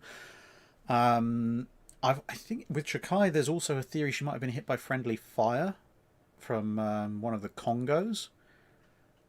So as far as I know, at the moment, I think the only thing is that we can say it probably wasn't the torpedo tubes detonating that did her in, but whether it was a case of friendly fire from her own side or aircraft bombs or a combination of both, as far as I'm aware, I don't think we can say 100% either way.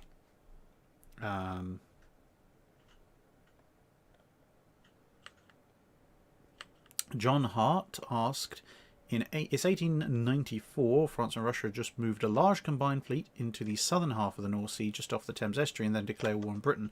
How does the Royal Navy respond? There's probably a service of thanksgiving in St. Paul's Cathedral for having grouped all of its enemies into one nice, easy location, because in 1894 the Royal Navy is still operating on its policy of being bigger than France and the Russian fleet combined, and given that the French fleet includes overseas colonial possessions and stuff in the Mediterranean, and the Russian fleet includes stuff in the Pacific, stuff in the Black Sea, stuff in the Baltic, stuff, etc., etc., the Royal Navy will have had plenty of warning that this is going on, so they would have been pulling in their own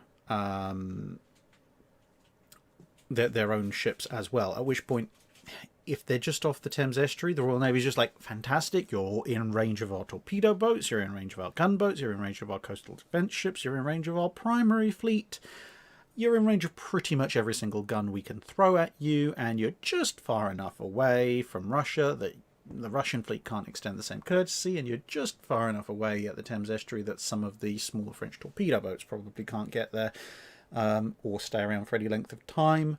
So once we have finished thanking the spirit of Nelson and Drake for delivering this bounty unto us, then the Royal Navy would just fly headlong into the world's, literally at that point, the world's largest ever naval engagement, which would then probably devolve into absolute hilarity, because this being 1894, no one's going to be able to hit a barn door at anything much above 800 yards, so...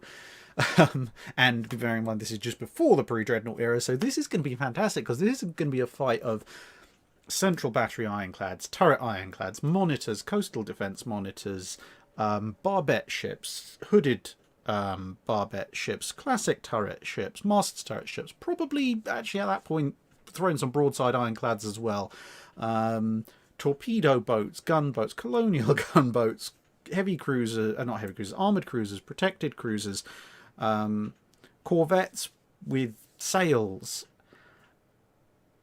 You know what? Until I thought about it, I didn't realize just how much I wanted to see this. It would be the single most hilarious mess in recorded history. If you thought the Battle of Lissa was chaotic, just wait until you see this. You've got a combined fleet that has no chance of communicating accurately with each other and has an even more heterogeneous fleet than the Royal Navy does. Because bear in mind, you've now got the things like the Hoche floating around as a serious combatant, leading like those odd double-decker ironclads that the French built for some reason. And I mean, come on, if the Russians are throwing everything in the kitchen sink at this, you've got the two little circular Popov things floating around in there somewhere. It would be glorious. And then, presumably at some point in all of this, a giant cylinder from Mars falls in, the tripod pops up, looks at what's going on and goes, and I'm going back to Mars. Oh, dear. That would just be...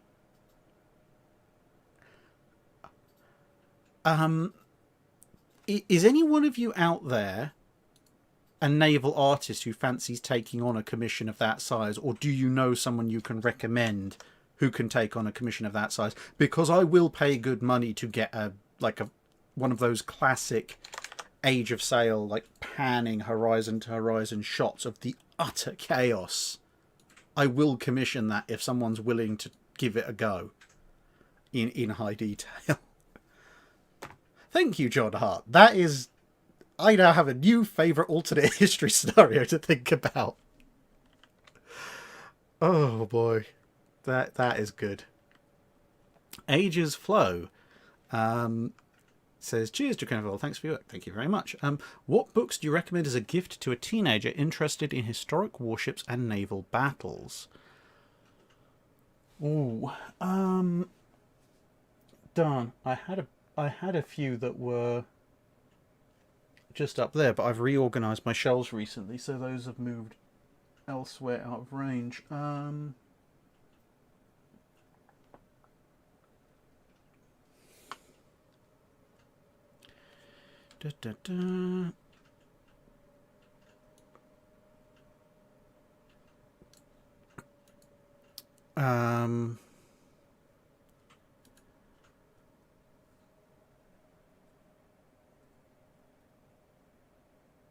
Yes, that's a good one. Sorry, I'm just trying to see if my eyes are good enough to see over all the way to my shelf on the other side of the room.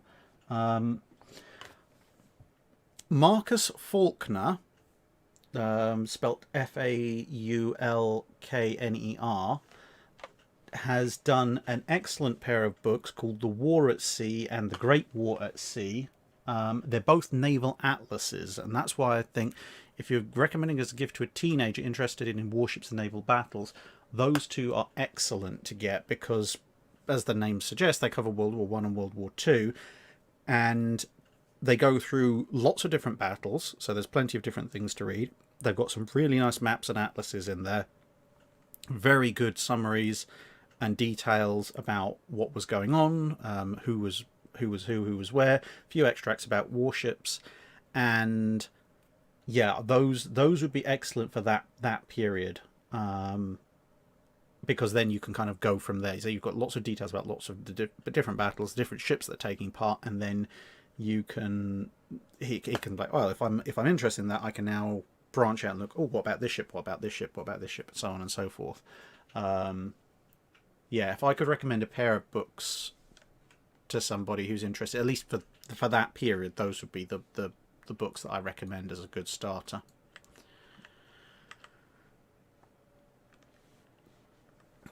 Yeah, I knew they were over there before, but now they're all the way over there, and I can't be bothered to go and get them. Also, I'd have to disentangle myself from all this recording apparatus.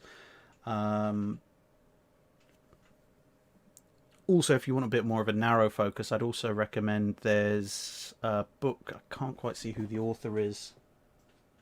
called British and German Battle Cruisers. That's actually quite good because it provides a good compare and contrast of the two nations' battle cruiser fleets. Fafik666 asks, the B-7A Ryusei has long been said to have only been operable from Taiho. However, doctrine, carrier speed, hangars, elevators, takeoff speed considered, I can't see why the Pearl Harbor carriers would have been unable to do so had they survived long enough. Any ideas? I don't actually know, to be perfectly honest. I'd have to look into that. Pop me a... Actually, no, let me take a note. Actually, rather than say... I'm just going to copy that question into my notes for further research. Because to be perfectly honest, I don't know all that much about the B-7A. But I will do some research, look into it. Drop me a line via Discord or via email anyway, because I need some way of actually giving you the answer once I've figured it out. Gangleroff, while recommending books, any on naval warfare in the Baltic Sea, there's a couple of really good ones over there. You're going to make me get up. Let me get to the end of these questions, repeat the question. Actually, no, let me just get better, because the way these questions jump around, I might miss it. Let me just copy that, if I can. Copy that to the end, and then I'll have to go and see if I can find them. Right. Frank Sposato again. What do you think HMS Hood as a carrier conversion would have looked like, and would it have been successful with, and what potential air complement? What would it have looked like? Probably something like Courageous or Glorious, except on steroids, because it would have been being converted around about the same time. It's just a lot larger. In fact, it's large enough they might actually get some longer term utility out of the hangar deck takeoff for fighters. Wouldn't necessarily last long enough to be fully useful in World War II, but it would certainly last longer than it did on Courageous and Glorious. Would it have been successful? Yeah. Potential air complement. I mean, you're looking at a ship that's, okay, not quite, but almost around the same kind of scale as Lexington and Saratoga. So, assuming that they did a deck park on it, probably around about the same as Lexington and Saratoga. You're probably looking at about 70 to 80 aircraft. Given Royal Navy operational characteristics, you're probably actually looking at probably somewhere close to around 60, because they don't really like the deck park. So 50 to 60 aircraft, I would say, would be the British operational air group, with the ability to probably bump that up quite considerably if they do deck parking. Assuming that it lasts long enough to go out somewhere where that's actually a thing they can do.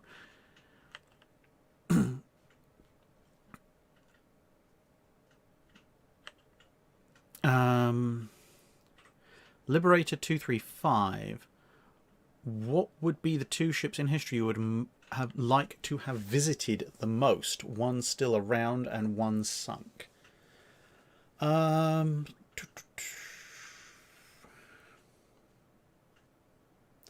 By one still around, I'm presuming you don't mean museum ships, because I can go and visit those. Well, once all of the current shenanigans are over, at least. Ship I would most like to visit that's still around at the moment, probably a Kirov class, if we're talking non-museum ships.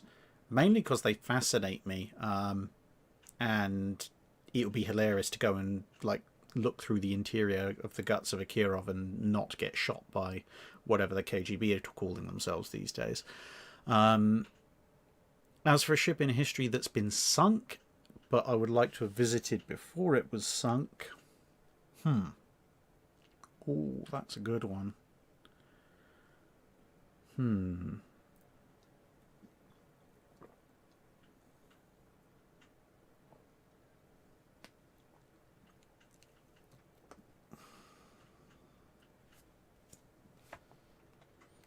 I'd like to...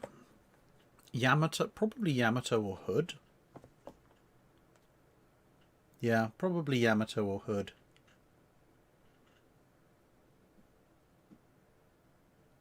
Yeah, I think those. I'm just trying to think of any Age of Sail or previous. Oh, Yamato Hood or the Syracusia, whatever happened to that. But I would like to have seen what the ancient world's idea of an ocean liner was. Yeah, Yamato Hood or Syracusia. Elim99, what would you do to improve the Nelson class as best you can without completely changing the design?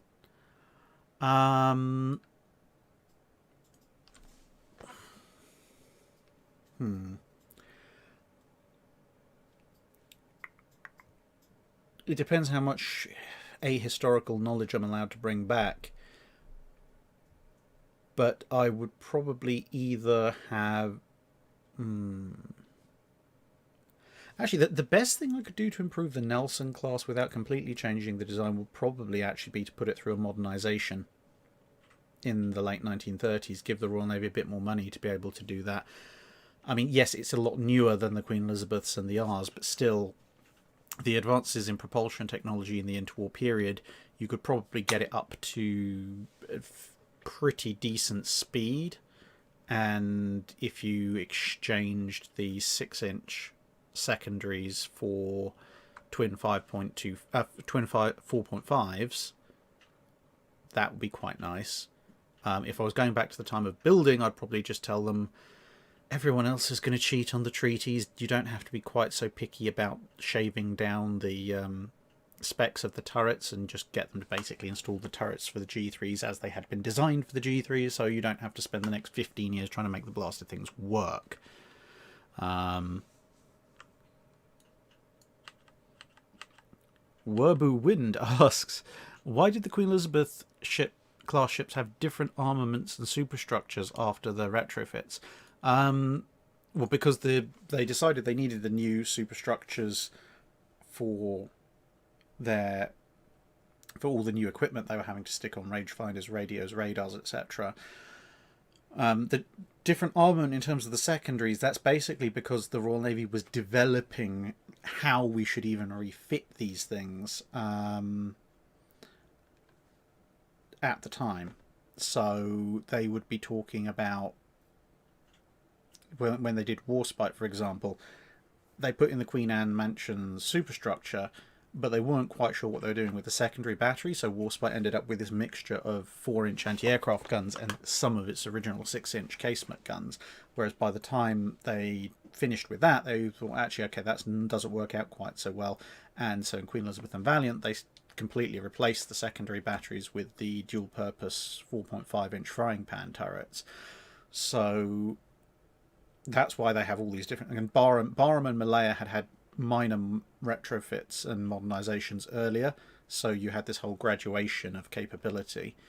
So that's basically why it was an evolving technology at the time.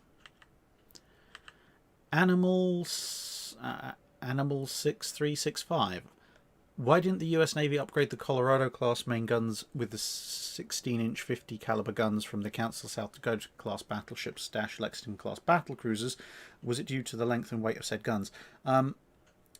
Partly, that's down to the fact that the treaties actually specifically said you weren't allowed to upgrade your existing ships in that manner. You could upgrade them for torpedo defense and anti-aircraft weaponry, but you weren't allowed to do things like swap out main guns. And secondly, yes, the 16-inch 50 caliber guns that were designed for the South Dakotas and Lexingtons would have been considerably heavier and needed a much larger turret. There's actually a question in this week's recorded dry dock coming up that actually goes into that a little bit more. We're talking about why they didn't stick 16-inch 50 guns on the North Carolinas and South Dakotas of the 1930s, and that's with the much lighter Mark 7 gun, with the much heavier guns from the 1920s. Yeah, that you wouldn't have been able to get them on without putting in massive amounts of top weight. I mean, if you were being exceptionally generous and ignoring all other things, if you were just looking at the weight issues, you probably would have had to turn them into renowned style ships by losing an entire turret just to compensate for the weight. Nosdormu89, the major powers learned the truth about Yamato early, either before the war or during. How would the major powers react? Montana gets fast-tracked and the Royal Navy doesn't pause the Lions. Basically, that's pretty much all they can do.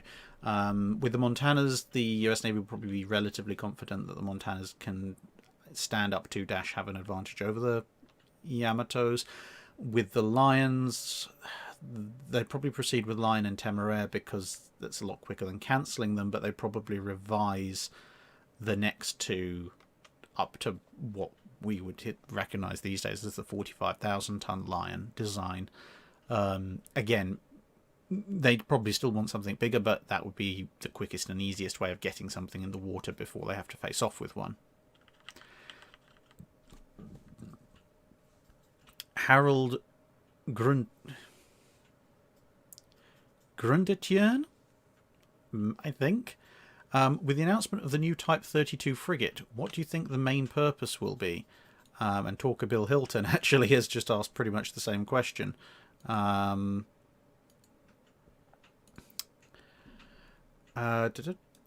back.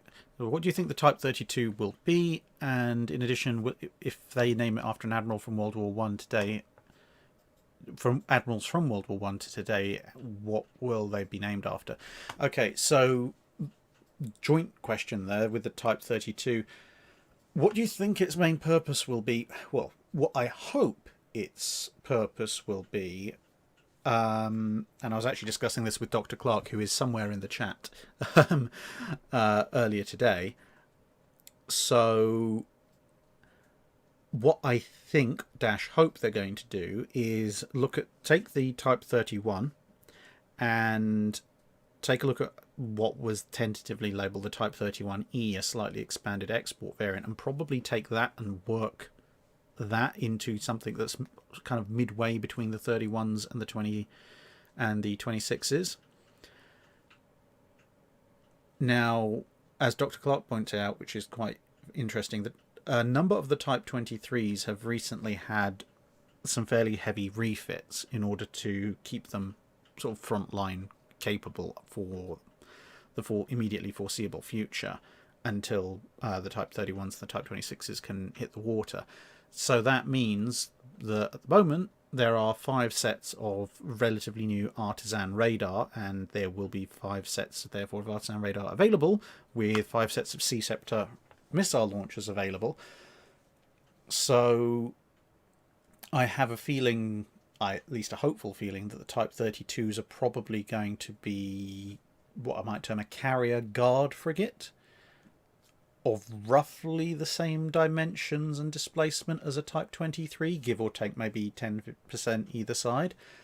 Probably reusing the Artisan radar, probably reusing Sea Scepter, and hopefully, with any luck, having some decent point defense as well, point defense guns. So I hopefully maybe talk to the Italians about that. The Italians seem to absolutely love the Otto Malera series. So again, as we discussed in one of our recent Bilge Pumps podcasts, ideally I'd want to see a twin barrel 40mm, but if we can't get that, then bring out an Otto Malera 57mm or something like that. And if they name them after admirals from World War One to today, well, you've got 5 ships. Who would I name them after? If you're going to name them after admirals from World War One to all the way through to today, I would go with Jellicoe, Cunningham, Somerville, Woodward, and who do I take for the 5th?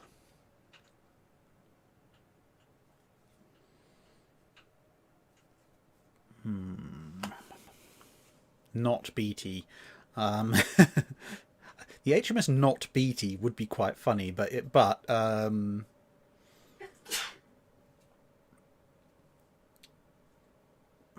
almost want to say Vian, but something says maybe not.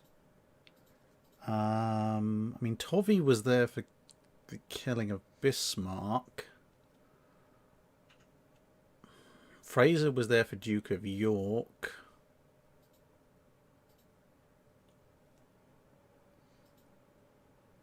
I mean, the thing is, not enough people know about Admiral Henderson. I personally would go with the 5th being named after Admiral Henderson, but not enough people know about him and what he did to make it worthwhile. But yeah, Cunningham. So, oh, of course, thank you, Trevor C. Fisher.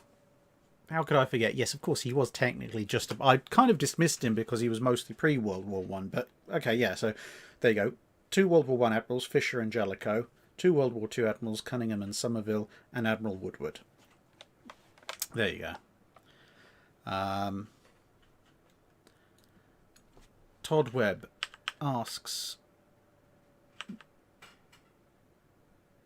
Dragoon Bombardment Force plus Idaho in a delayed till December or January Samar versus Center Force. That'll be an interesting fight.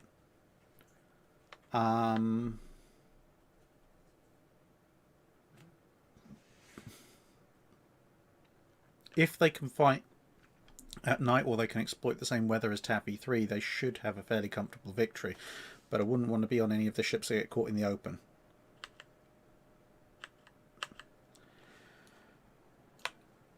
We're almost there.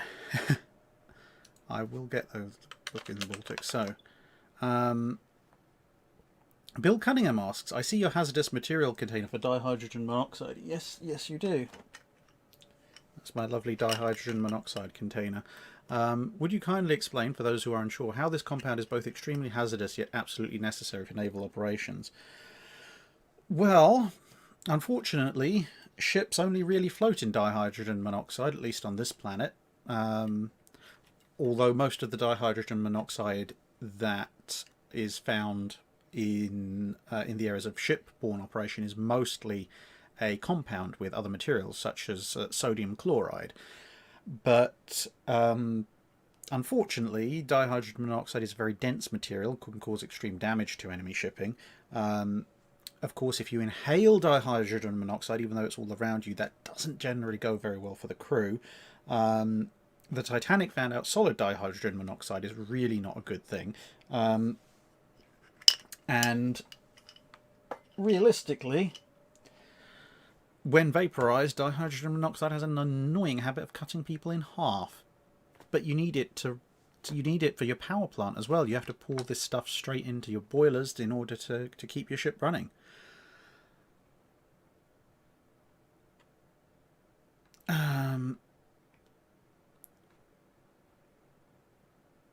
So yeah, and then we have C's, I think, asks, Dear Drac, how do you rate the De Ruyter 1937? Strong dash weak points. What ships would you be happy taking on with it, and how would you improve it? In their original spec, the 1937 De Ruiters were pretty solid, what I would call light cruisers, i.e. they are... See, so with the De Ruyter 37, I wouldn't want to take on a Town or a Cleveland or a Brooklyn. But I would be relatively happy. I would be fairly confident in them in taking on something like a Leander, an Arethusa. Take on a Königsberg. Take on a Königsberg with a sharp stick in the high seas, to be honest. But yeah, take on a Königsberg. Most of the Italian light cruisers, most of the French ones, the older Japanese ones. Well, in fact, at that point, they've converted to Megami. So any of the Japanese light cruisers I would happily take on with a De Ruyter. So yeah, and unless you're talking about the full-on 10,000 ton light cruisers, anything smaller than that, a De Ruyter in its original 1937 design form probably has a good fighting chance against. In terms of what I would do better, they're just a bit small. I would make them bigger, because I understand why they would have made that size with the fact that the Dutch didn't have all that much money, but I I always think with those kinds of things, you want to be taking a more American style approach when you look at things like the 6 frigates. If we can only build a few, we must build them better than most others, rather than just building something small enough that it's going to get taken on by a lot of other things. I mean, yeah, okay, the De Ruyter is not the world's most heavily armed or heavily armoured ships, or ship, I should say, but that it's not bad for what it is, for its displacement. Right, so apart from Gangarov's question about books, so if people want any other book recommendations, sound off in the comments, because then I can get up once and grab a bunch of them.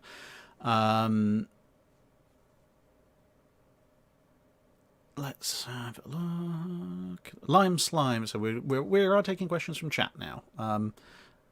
Nordzumu89. Did HMS Warrior ever fire a shot in anger during her career? No. No one was dumb enough to try and take on the Royal Navy at the height of its power. Limesline9999. Has there ever been a case of a frigate or great frigate taking on a ship of the line? If so, how did it go? There are many cases of frigates taking on ships of the line. Generally, it did not go well. There was a French frigate at the Battle of the Nile that thought it would get in a sneaky backstab on one of the British ships of the line that was taking on the French ships of the line, and it pretty much got obliterated in a single salvo for its troubles. If you mean successfully, there's the Indefatigable and the Amazon, both frigates, one a Rasé, the other a regular one, that took on the Droit de l'Homme, which was a French third-rate ship of the line. They took it on in a storm where the Droit de l'Homme, which was also loaded with troops, couldn't use its lower gun ports, so it was effectively reduced to being actually slightly less well armed than the Indefatigable, but a lot more durable. But they did manage to drive it ashore. Amazon also ended up running ashore in that particular storm, but they won that particular fight. But yeah, generally speaking, frigates are much more lightly built than ships of the line, and not only do they have fewer guns, they have lighter guns, so if they get involved in a fight with a full-on ship of the line, it tends not to go very well. Oh, okay, something just did a massive jump. What's going on?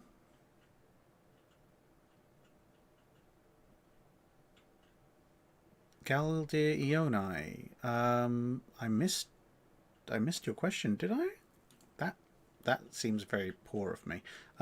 Can you type it into the chat again, and I'll see if I can pick it up in the endless scrolling. Just type it in as a regular question.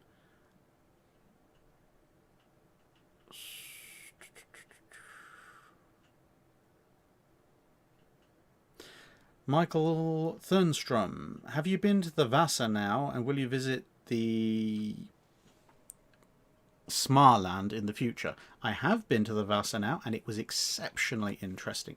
It was absolutely fascinating. I got enough content there, both myself and thanks to the very kind museum director who gave me a massive amount of his time and expertise, that my Vasa video is probably is going to have to be a 2-parter, unless you really like a 3.5-hour documentary on the Vasa in one point. But yes, once all the current situation is resolved, I do plan on dropping back into Sweden to visit some other ships, so Smarland will be on the list to visit as well.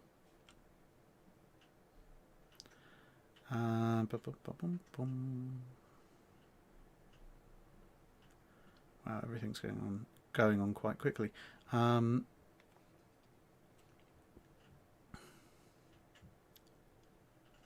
Alex Ashford, will you be interested in seeing a 21-foot long drawing I've made of HMS Vanguard in 1946? I would be very impressed, and yes, I would. Although I have a feeling it's probably something I'd need to see in person to appreciate the most. Live errors. What exactly is the problem with Tai-Ho's elevators being below the waterline? It means that, damn it, well, if you've got elevators that run below the waterline, it means that damage has a very, very nasty path of going places. Archangel Glenn, assuming all things and crews are equal, who would win in a fight between Fletcher, Yugumo, or Jervis?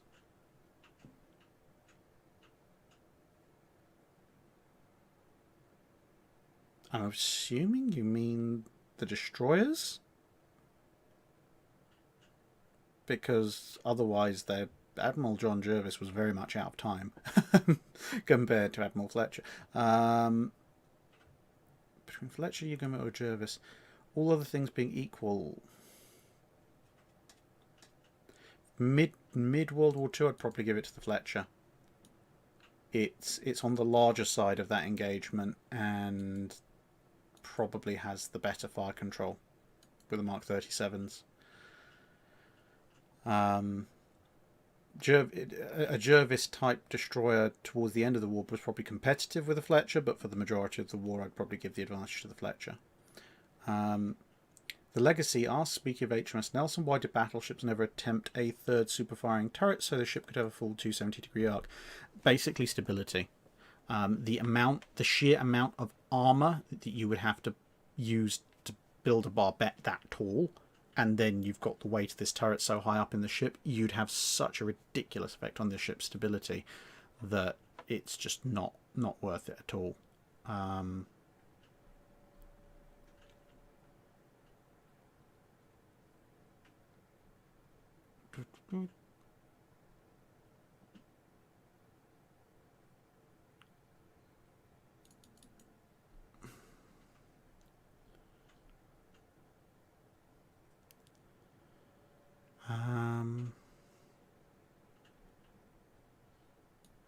Galdir Eoni, there's the question. Have you heard of the pigeon-guided glide bomb that was being developed in World War II? Yes. Do you think it would have had a serious impact if it had been developed 2 or 3 years sooner?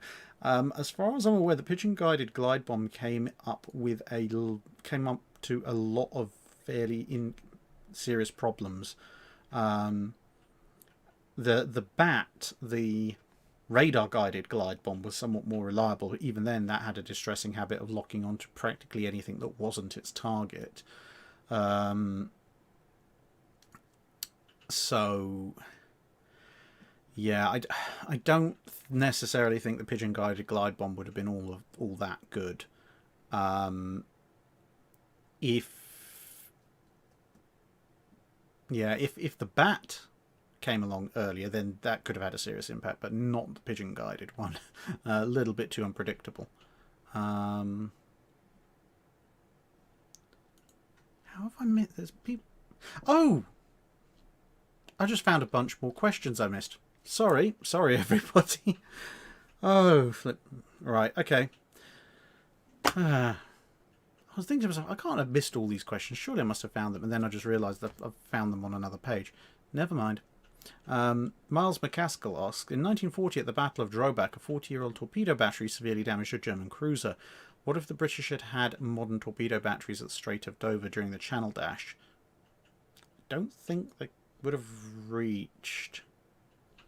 I don't think they would have reached quite far enough to hit the Scharnhorsts. I'm just trying to think, because the Long Lance is about... Yeah, you would have needed something on the scale of a Long Lance to reach out that far reliably. Confidential 1207 asks, what are your thoughts on ships like the Intrepid and their renovations? It's been modified pretty extensively from what I can tell. I've went on Intrepid. The last time I was on Intrepid was in 2001. So yeah. To be honest, I can't remember all that much from the interior. I remember a lot of the planes on the flight deck. I don't remember too much about the interior, though.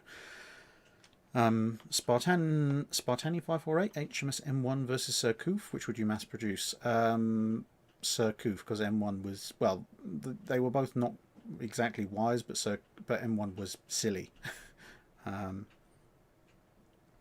Yeah, so sorry. Those of you thought I missed questions, I say I have found a tranche of questions. So sorry guys, I do actually have to answer those ones. So Frank Sposato, what if uranium was used in armor-piercing rounds for warships at 16, 8, 6, and 5-inch calibers? How destructive were star shells on ships? Star shells could be relatively good at starting fires. So very effective against lighter ships, albeit at fairly short range. But still not as good as HE or actual AP. As for uranium used in armor-piercing rounds for warships at the bigger calibers, depends how you're using it. If you're trying to use it like a modern anti-tank round, not tremendously effective, because you're not going to get up to the kinds of speeds that Sabo rounds get up to. And at best you're going to, which basically means at best you're going to put a mildly poisonous metal dart into something, which isn't really that useful. If you made the actual armor-piercing cap or the shell itself out of depleted uranium, that's actually a really interesting question, because it would have a lot of density and thus a fair bit of mass. It would travel relatively slowly. How it would interact in a high-speed collision with massive slabs of armor plate would be interesting, though. I don't know how a depleted uranium AP round in a more conventional explosive loaded armor-piercing battleship shell would work. That would require a lot of interesting modelling. Dan Hillman asks, US Navy destroyer minesweepers, overall function and modification from regular destroyers and regular minesweepers? Don't quite understand the question. Let me put that into storage for later answering.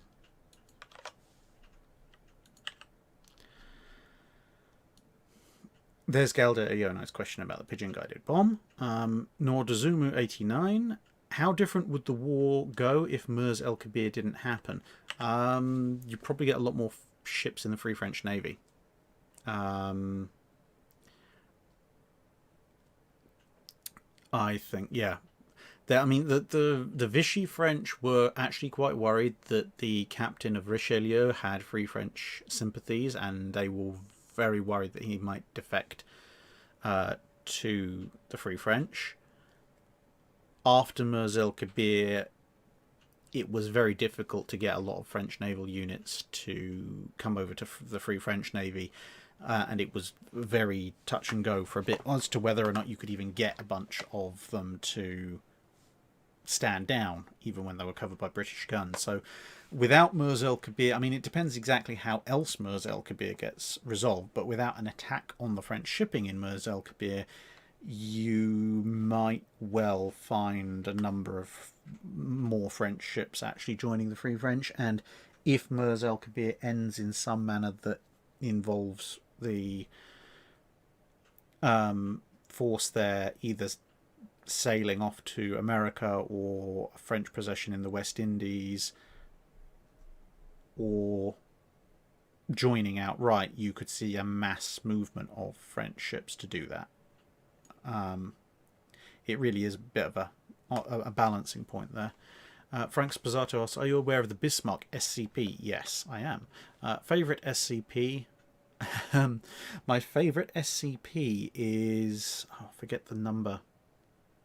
It's in the 900s, but the big cube of gears that has very coarse, or is it coarse and rough, and then it has fine and very fine settings. I like that little SCP.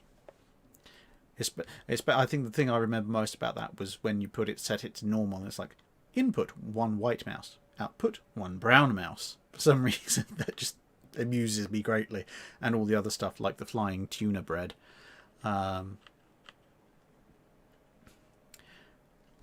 Tevildo, what, if anything, was the official name of Cromwell's navy? Obviously not the Royal Navy. The Navy. Basically, the Cromwellian period was not very original. They even did away with admirals and went with general at sea. So Yeah. I think, as far as I can recall, it was literally just called the Navy, and sometimes it was called the British Navy.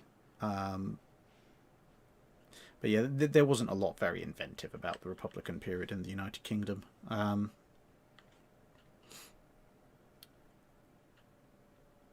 Telvido, not the Endless IKEA. That is one of my favorite SCPs, but doesn't quite match up with the replicant box.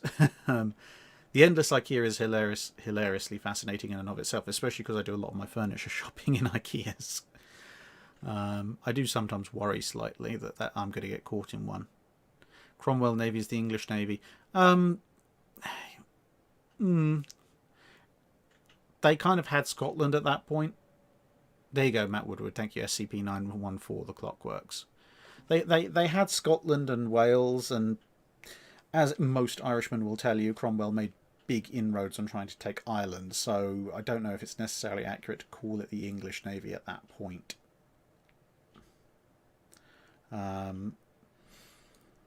Rock Trout. How come no Navy ever decided to use a 17-inch gun?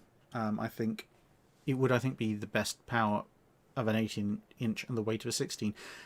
I have covered this in previous dry docks. It basically comes down to the fact that due to the square cube law, going up a single inch in caliber, generally the impact on weight on the ship is greater than the overall impact of extra lethality you get from the shell.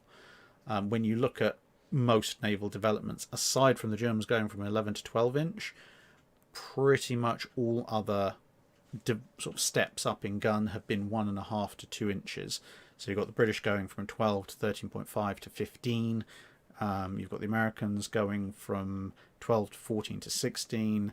The Germans do this slightly odd thing because they go from 11 to 12 to 15. The French have 13 and a bit up to 15. The Royal Navy does have us go from 15 to 16, but that's only because everyone else has 16 and the treaty said you can only have 16. Fafix 666. Recommendations on books on torpedo technology up to World War II. Right, let me stick that in the book recommendations question block, and I shall answer that in a minute when I get a chance to get up. Elim 99. What would have been the best way for the US Navy to Pearl Harbor the Japanese if such a thing were possible? The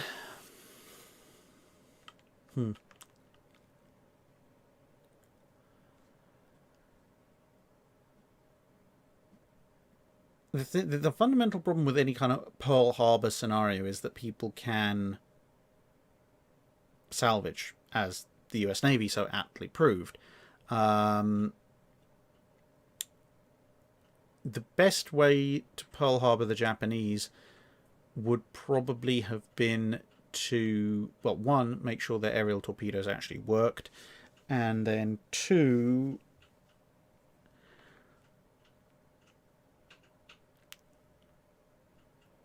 you'd have to get very lucky, but in theory you could do it.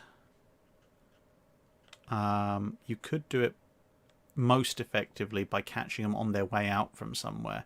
So the US proved that it could get ships off the Japanese coast, for example, with, or near enough, with the Doolittle raids. So if they've got enough intelligence about a forthcoming Japanese operation, and they can work out which port the Japanese are going to be assembling in and coming out of, then they would, in theory, be able to sneak some carriers in, especially in sort of 43, 44, when they have some spares. Sneak some carriers in, get a submarine or several off of the coast, report when the Japanese fleet is leaving, and then just as the Japanese fleet is leaving, hit them then with massed air power, because then anything that's lost is going down immediately.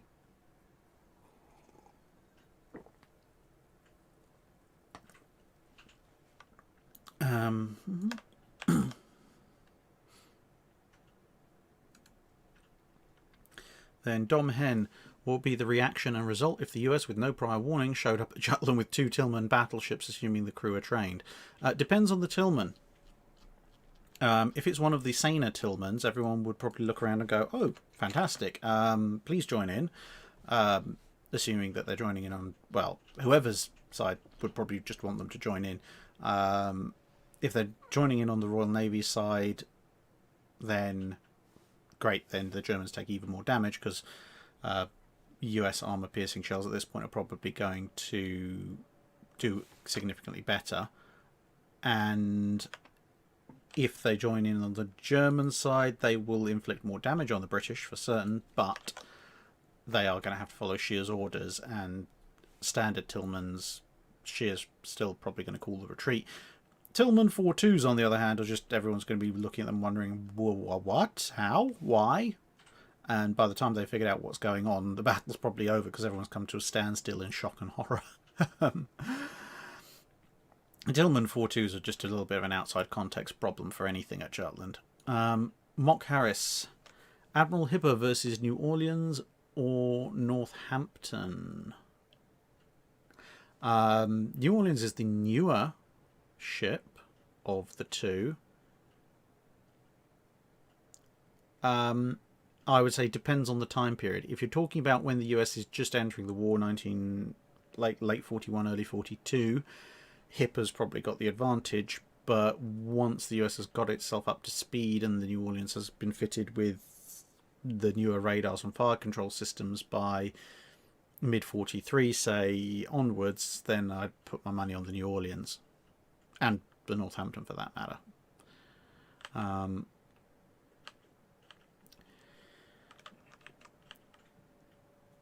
Castellon 1, South Carolina hull with dreadnought guns and turbines. Too easy or a disaster waiting to happen? Disaster waiting to happen, because the South Carolina hull was smaller and displaced significantly less than dreadnought. So if you add an entire extra gun turret to it, and bearing in mind it's now got wing turrets rather than the super firing turrets, it's going to be riding nose forward, and it's going to be hilariously overloaded.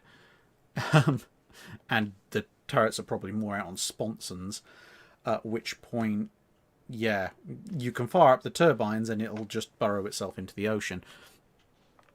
If you gave it dreadnoughts guns in the super firing positions, basically just did a South Carolina hull with turbines, then it would be quite good.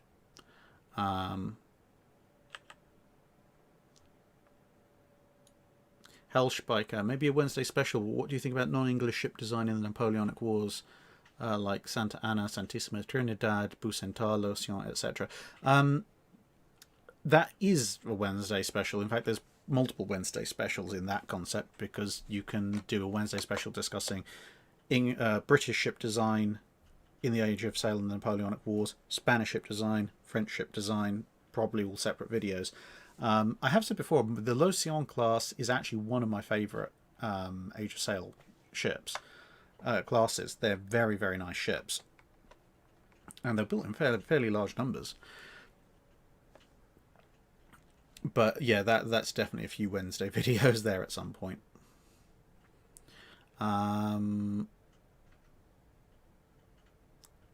Joshua Garland, 1942 Akizuki class destroyer versus Tribal class destroyer. Could this happen?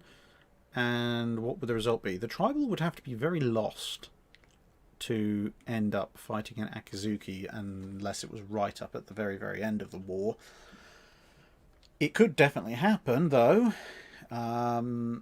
Theoretically. I mean, they exist in the same time period. What would the result be? Depends. It depends on exactly when it happens. Earlier in the war, I think the Akizuki would probably have a slight advantage because of the sheer weight and rate of fire that it can put down, if I'm thinking about the right Japanese destroyer. Whereas as the war progresses and the Tribal class are fitted and refitted with progressively better systems like radar, then the Tribals will win much more comfortably. because they'll be operational at better ranges and in better and in more weather situations than the Akazuki. I mean, even in the early war, if the Tribal hits the Akazuki early and hard, the Akazuki's in a lot of trouble because the 4.7-inch guns are very good anti-surface weapons at that size class.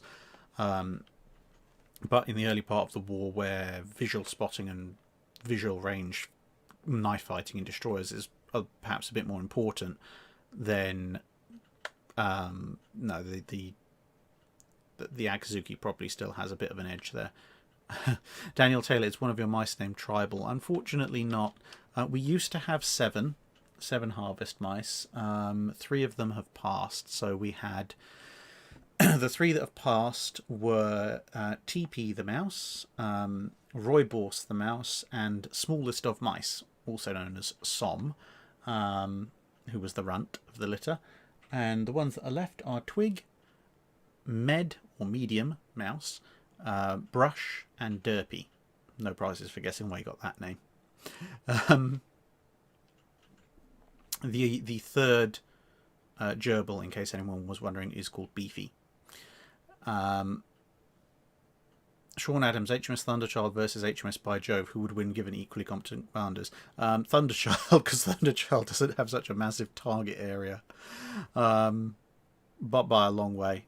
See, the thing is, Thunderchild is me trying to design something that's actually sensible and within the capabilities of the late 1880s, early 1890s Royal Navy, within the strictures of the description of War of the Worlds.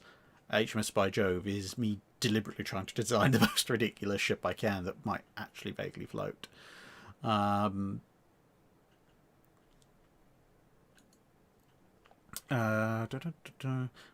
Lost Muffin Man. What teleportation technology did the Japanese use to teleport torpedo boats to attack the Baltic fleet at Dogger Bank? The teleportation technology of wishful paranoid thinking.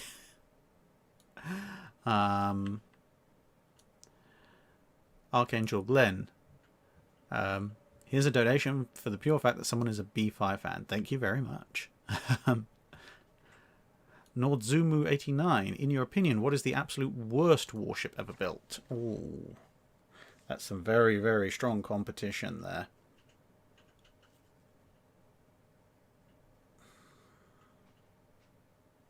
I'm probably still going to go with Captain. Yeah. Because the thing is, practically every other warship that you can argue is really bad either has some redeeming qualities, or if it doesn't, you can at least point to a fairly valid argument that the designers possibly didn't know any better. Whereas with HMS Captain, it was awful enough to just keel over in the first bit of really bad weather it ran into. It wasn't particularly stable before that, and they don't have any excuse because Cowper-Coles should have known better. I think that's where it goes down as the worst for me, because there is little to no excuse to be had for it. All of the principles that resulted in the ship keeling over were already known.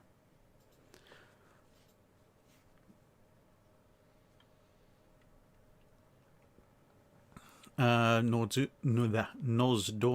89 also versus Arch Vasa thinks the Vasa is the worst. We'll come to that when I do my video on the Vasa. I might have agreed with you up until my visit to Vasa, but there was some there was some very interesting information that that was imparted to me while I was there. But going back to Nozdormu 89's question, were there any examples of armed merchant ships of any kind versus other armed merchant ships in World War II? Yes, there were. There was, I mean, we say armoured merchant ships, merchant ships that happened to carry guns. There was one very relatively famous encounter between a Liberty ship and the German merchant raider ship Stier. I can't for the life of me remember what the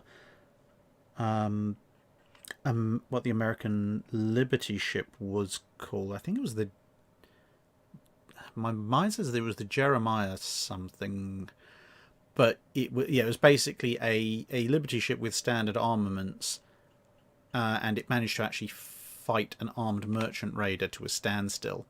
I mean, I think they both ended up sinking, but that was quite an impressive feat.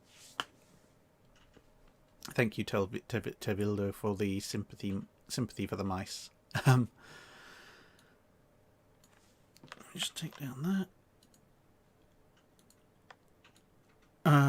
JFern 96, which battleship had the longest range or most powerful turrets in history? Longest range is probably a coin toss between the Littorios and the Yamatos. Most powerful... Yeah, most powerful is probably the Yamatos, unsurprisingly. The 16-inch 50s are up there, but the thing is, the 16-inch 50s and the Japanese 18-inch, they're similar in... They have a certain similarity in penetration values, but the explosive payload of the 18-inch shells is considerably larger. So, assuming that a 16-inch 50 Mark 8 shell and a Japanese 18-inch shell both hit and penetrate, the 18-inch is going to be doing more damage because it's just going to explode with a lot more force. William Kruger, efficient and inefficient both considered. How much does physical size or volume lend itself to durability under fire? It does have it does actually have a fairly significant effect, because if your ship is just flat out bigger, then the spaces between the vital systems are going to be slightly bigger, and also there's just going to be so much more of them. For example, if you're in a destroyer, if you take a bad hit amidships, that can pretty much do in your entire engine and machinery space, unless you're a bigger destroyer with a unit system. But you can, on an average destroyer, seriously run the risk of losing your entire propulsion machinery to a single hit, whereas if you are a large battleship or a battlecruiser, you've just got so much machinery spread out over such a large space, it's going to be split into multiple rooms, and so even a really, really nice hit dead amidships isn't going to take out your entire machinery plant, and so on and so forth. Also, in terms of blast radius, if you're in a destroyer and you get hit by, let's say, a 14-inch high explosive shell, that blast radius is going to proportionally affect a vastly greater amount of your ship than if that same shell hits a battleship or a cruiser-sized target, just because if there's less of you. So, yeah, being bigger does mean you can just soak up a lot more fire. I mean, look at the amount of firepower it took to take out Yamato and Musashi.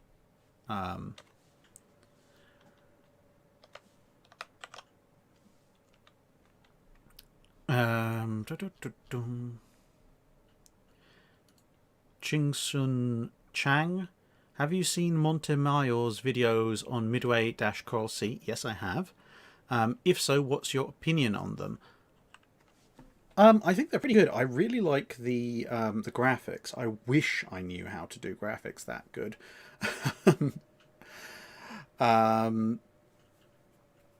They've got quite a lot of detail in them as well. It does take a little bit of time to produce them, though, which is forgivable. I think the amount of effort that clearly goes into making all those graphics. But yeah, I need to rewatch his Coral Sea videos. I saw the Midway one, or the tail end of the Midway one that he released recently. So that was quite good. But yeah, I think they're pretty solid. Nothing immediately jumped out at me as going, oh no, this is completely and utterly wrong. The Legacy asks, had the US Navy not chosen to order the F4F as a fallback option to the F2A and Grumman left the business, how would the Pacific Theatre play out? Ooh.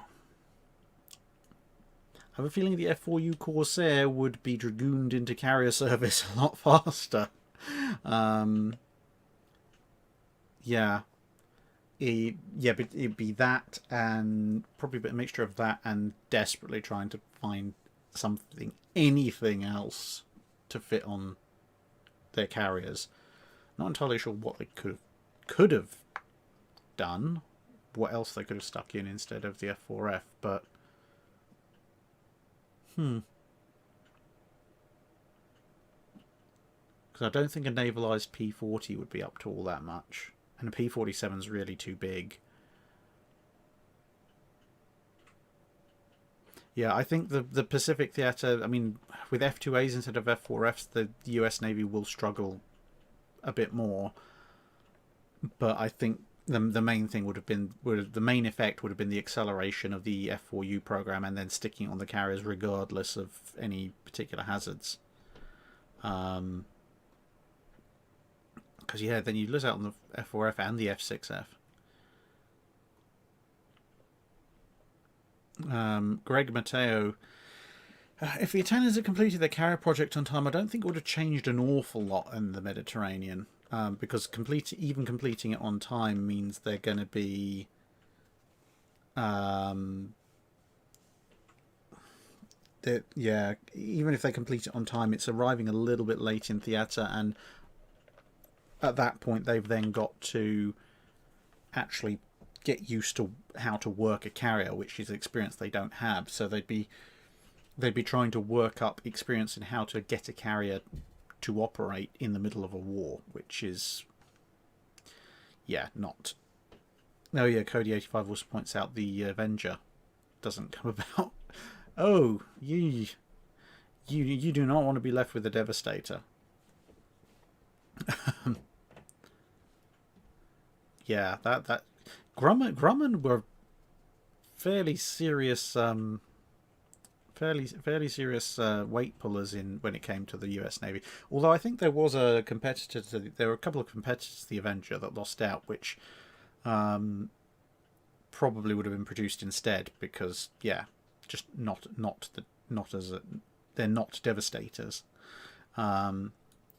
Archangel Glenn, that's your Fletcher Yugomo or J-Class Destroyer question. So so J-Class Jervis. So I've answered that one. Good. Cody 85, what would the world wars look like if the rate of technological advance was reduced to 10%?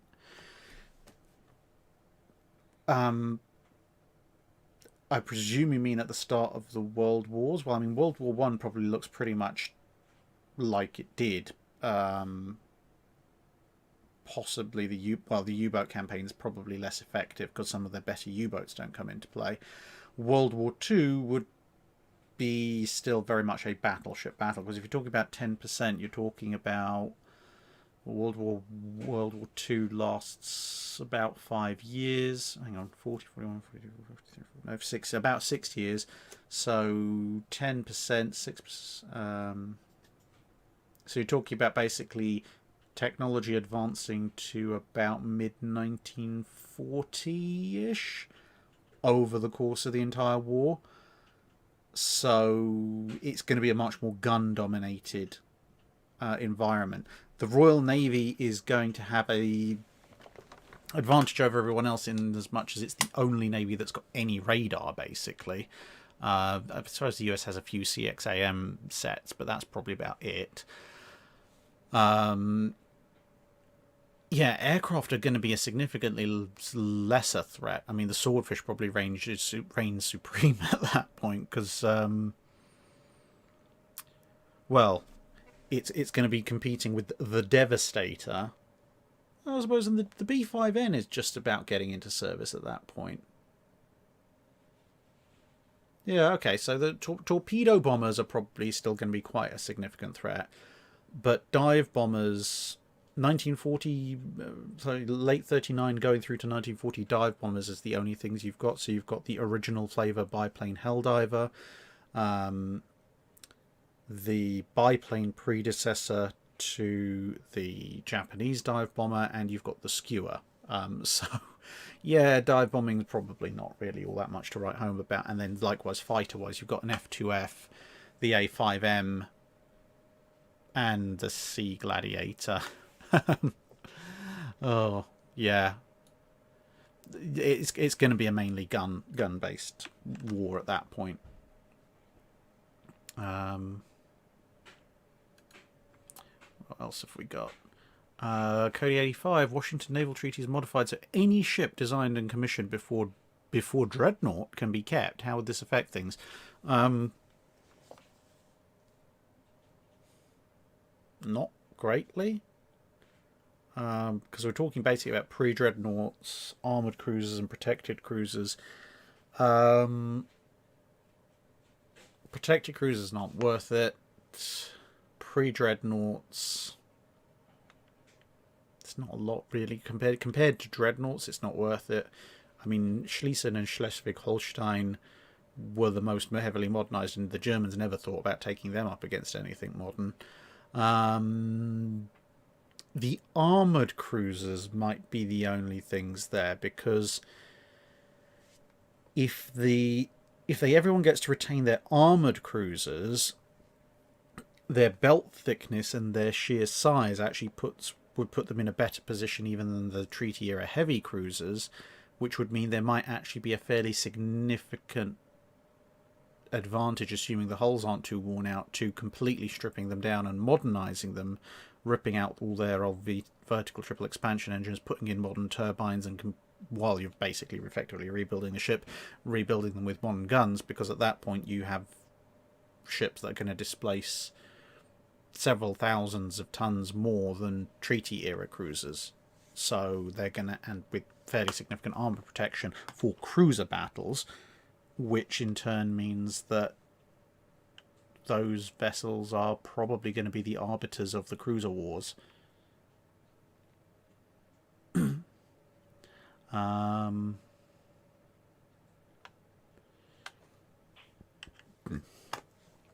Werbu Wind, what's the cutest warship in your opinion? He likes the South Dakota, which looks like a baby Iowa. Yeah, the South Dakotas do actually have that kind of quality to them, I must admit.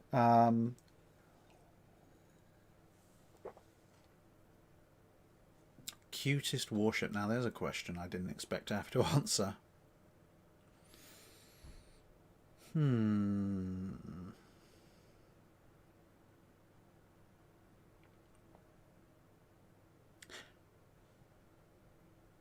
Cutest warship. I think for cutest warship, my criteria would be, what if you stuck a pair of googly eyes and a smiley face on it, what one would make you grin the most?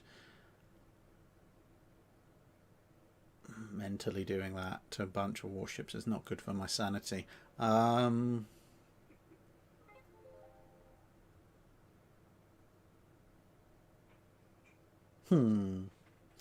think I'd in that I would have to go with the Popovs.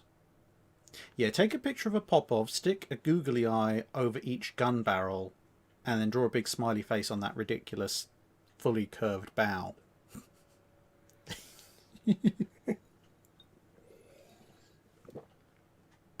Yeah.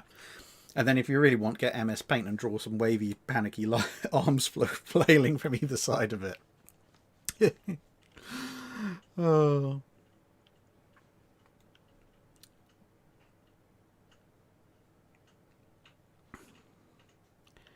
That would be cute. Bill Cunningham, have you ever been to the land of the deep but not profound? That's a very good question. I don't know. I don't know.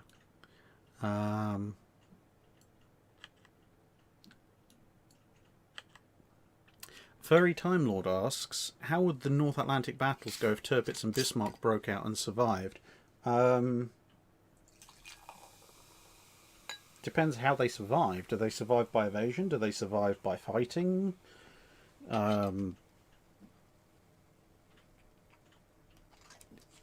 Yeah, I mean, if you get two battleships like that break out, the Royal Navy is going to be well. Actually, by the time Tirpitz is ready, the Royal Navy and the US Navy is going to be throwing everything in the kitchen sink to stop them. So, quite how they survive is going to be the biggest question. Whether they get out there, go, no, we're going home, and just make it home at top speed, or do they fight their way through? And if assuming they break out and survive, and they fight their way through, that means they've sunk something. So,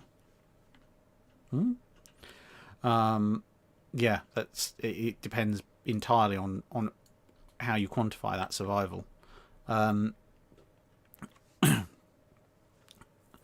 legacy follow-up question: assuming the U.S. Navy was forced to use Brewster Buffaloes at Midway as a result of instead of the F4F, what are the short and long-term impacts? Nothing good. I mean, the Buffalo, poor old Brewster Buffalo, does get a little bit memed on as being a thoroughly awful plane, and some of it was down a little bit to poor use, but at the same time, it is inferior to the F4F, and that wouldn't have done the US Navy any favors, especially considering how many of the early attacks had elements of them that were made up of some of the US attack planes getting in precisely because the F4Fs were able to either hold off or disrupt Japanese air attacks just enough. But without that, or with that going nowhere near as well, yeah, I can't see that going. The short-term impacts are going to be very bad. I say the long-term impacts are probably going to be accelerating the introduction of other aircraft.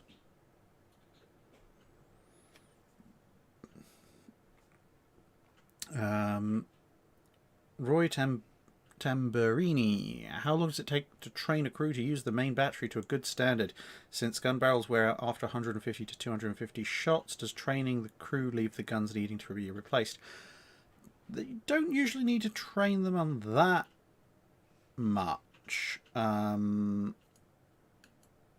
That many shots. You can train them on loading and unloading quite a bit. The accuracy of the shooting you obviously do need to do.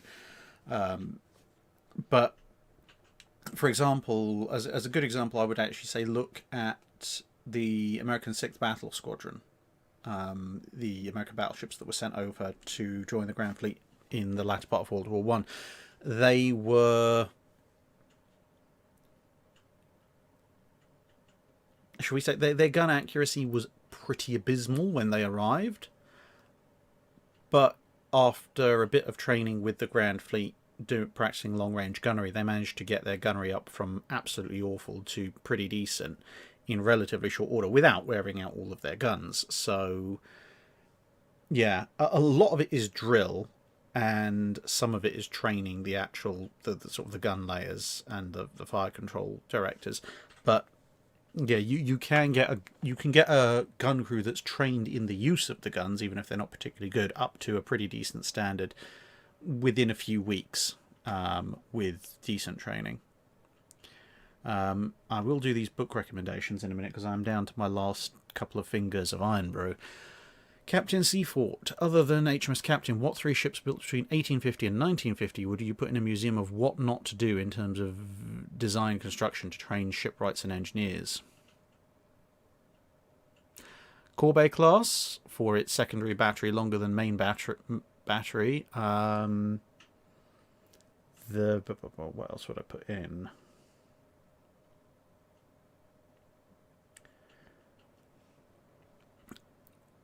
The second American pre-dreadnought class that had the Let's Stick twin 8-inch gun turrets physically on top of our main battery turrets, because you can forgive the error once, but realising the error, not doing it, and then going back to it again is pretty unforgivable. And what not to do.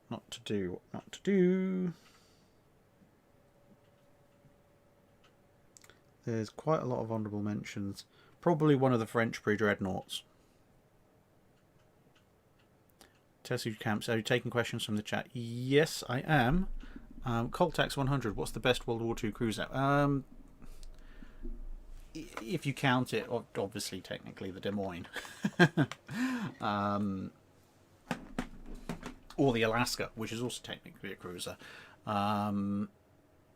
Jonathan Hill, HMS Furious. Yeah, that's, well, HMS Furious is a kind of a mixed bag. It's what not to do in terms of its 18-inch monitor design, but it's also what to do with an awful design when they turn it into a serviceable carrier.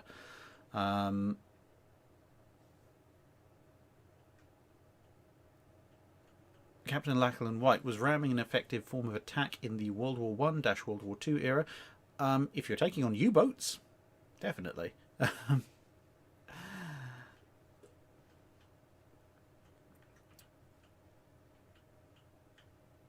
William Cox would like to nominate the Fargo class. Yeah, not bad, but wouldn't win a fight with an Alaska. Right. Right, James. Right, here are the book recommendation bits. So James D asks, what book would you recommend about the post World War One naval arms race that didn't happen, as well as the pre-World War One naval arms race? I found your videos both interesting and would like to know more. The post World War One naval arms race that didn't happen is covered by some books, but actually is criminally undercovered. There's a couple of good ones. I'm just trying to see if they are here. And they might be over there. Right. So copy that. So we're looking at the pre and post World War One naval arms races. We're looking at book recommendations for battleships, battlecruisers, armoured cruisers 1890 to 1920. Beyond those I gave in the dry dock a couple of weeks ago. Torpedo Tech and Baltic Sea. So give me 2 seconds. I'm going to go and grab a couple of books.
Right, I'm back.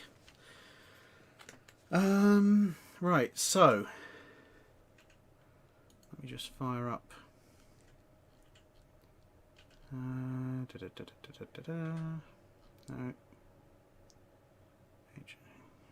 Of course.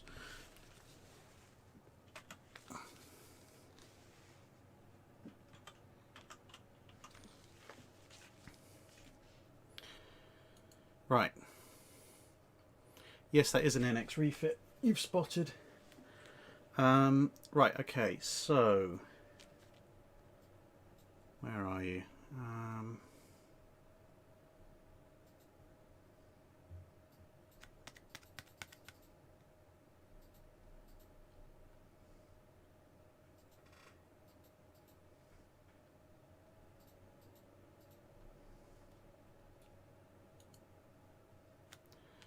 So, there's a book on torpedo technology.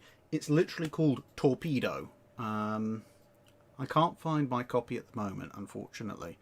But it is Torpedo. It is just a history of torpedoes. Let me see if I can find the author on my phone.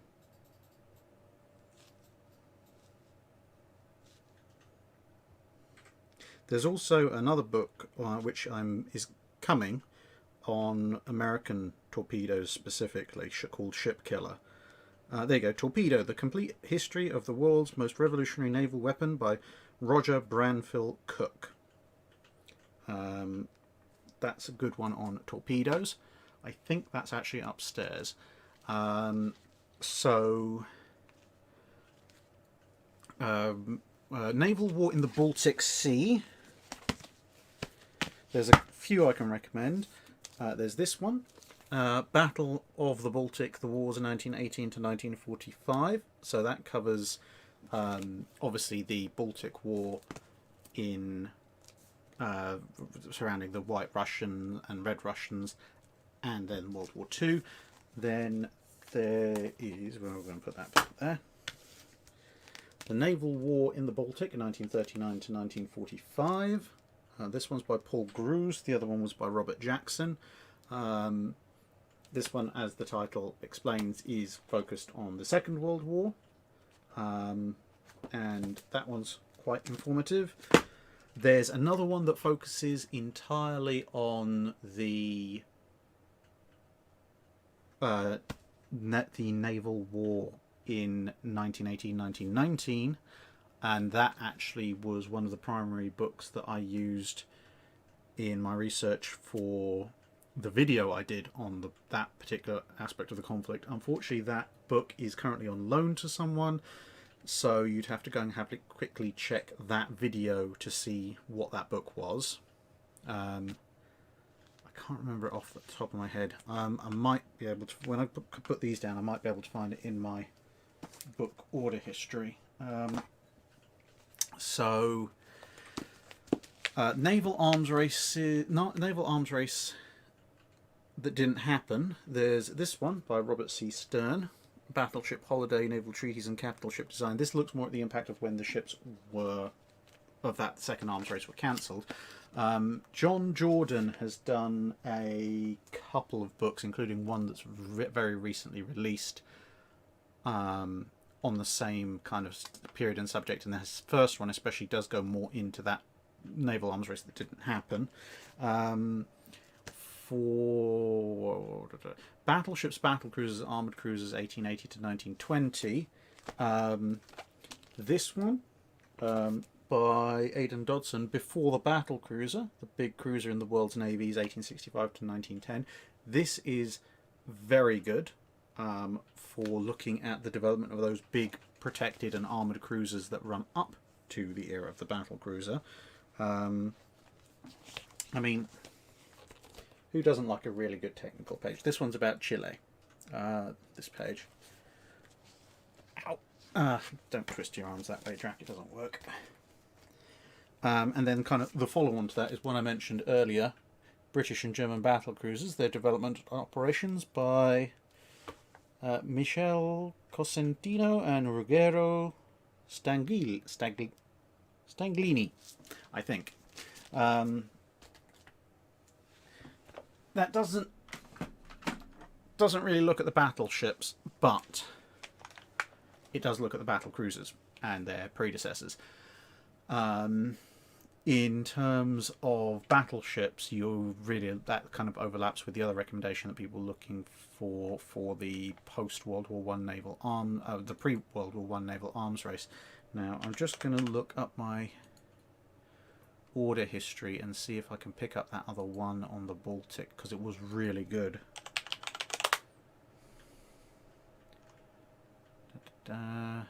Yes, there you go. Freeing the Baltic in 1918 to 1920 by Geoffrey Bennett. That's the other one. So that's the Baltic one. If you want to look at the arms race that runs up to World War One, there are all sorts that are good for that. I mean, my standard one about the Grand Fleet by D.K. Brown is a good go-to one. British Battleships by Dr. Oscar Parks is really good, but good luck getting a hold of a copy at a reasonable price. Norman Friedman's British Battleships goes into that in a fair bit of detail. Obviously, all of these coming in from the British perspective. Is there anything in my...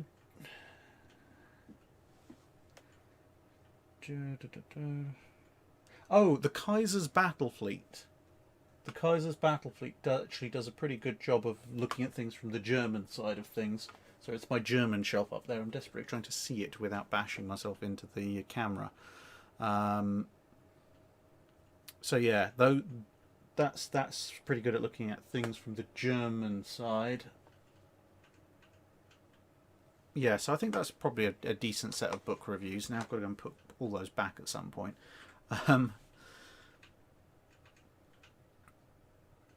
Bradley James, how immediate and final was the demise of paddle wheel ships? Was there ever an oddball example built after the advent of prop-driven warships, possibly built to regularly operate in extreme shallows? Paddle ships and screw ships kind of operated alongside each other for a fair old period of time. There were advantages and disadvantages to each, depending on the role that you're putting them in. The screw-driven ship was much, much better for broadside firepower. The paddle-driven ship, where you had ships mounting fewer big pivot guns, had slightly less issues at that point, but it still had, at least in theory, the issue that the paddles were a lot more vulnerable. But you did see paddle tugs and such and small stuff around for quite a long time. After the screw propellers had taken over as the main way of propelling most large warships. Loke. How much of Japan's total steel output - production was allocated specifically to the Navy compared to the Army and the nation during the 1920s in percentage or tons? I realise the potential complexity in this matter. Yeah, that is a very complex question. It's not something I can answer off the top of my head here, but while we're on the subject of books, the book Kaigen talks about the development of Japanese strategy, and probably, from what I recall the last time I read through it, has some comment on that. It's certainly worth having a look through generally, but it certainly does comment a lot on the ratios of demand that the Navy was making compared to the Air Force and so forth. Shellhunter, Castles of Steel by Massey. It's a pretty good descriptive book, but then as an engineer I prefer some of the more technical stuff.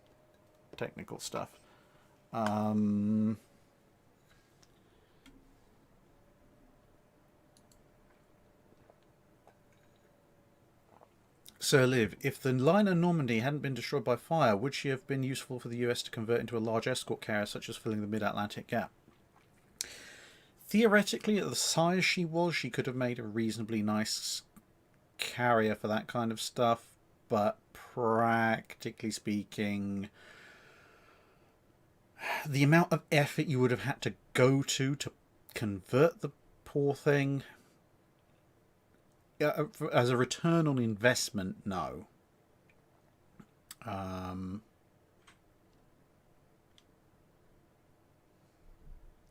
Yeah, as a return on investment, I don't think it would have been worth it.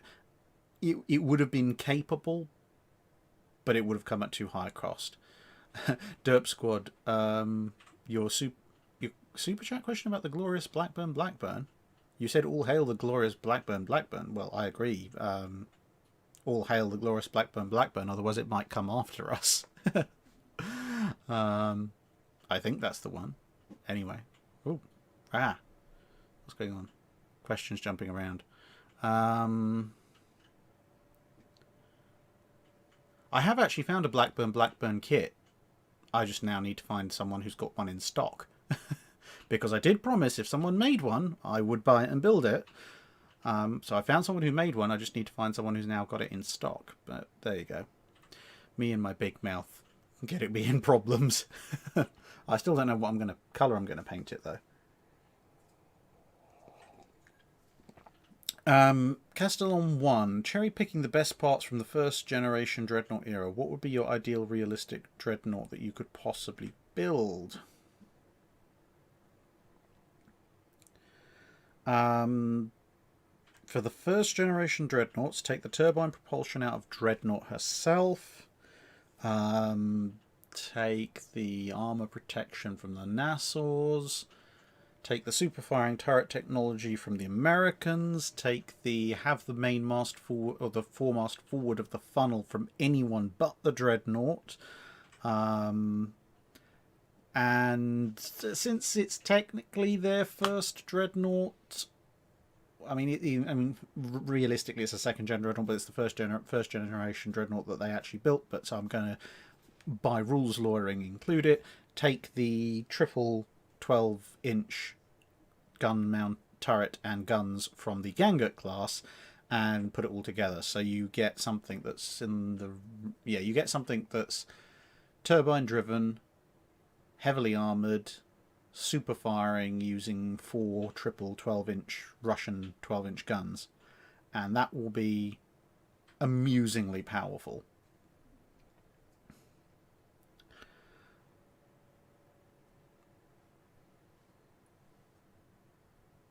Tessu Camps. You're in charge of Unsinkable Sam's fleet. Bismarck, Furious, Cossack, and Lightning. What is the strongest force? You think you mean Ark Royal and Lightning. But what is the strongest force you can stand up to from any of the major navies? Any force, because I send that flipping cat, if he ever existed, onto the enemy ship, and shortly thereafter the enemy ship is dealt with.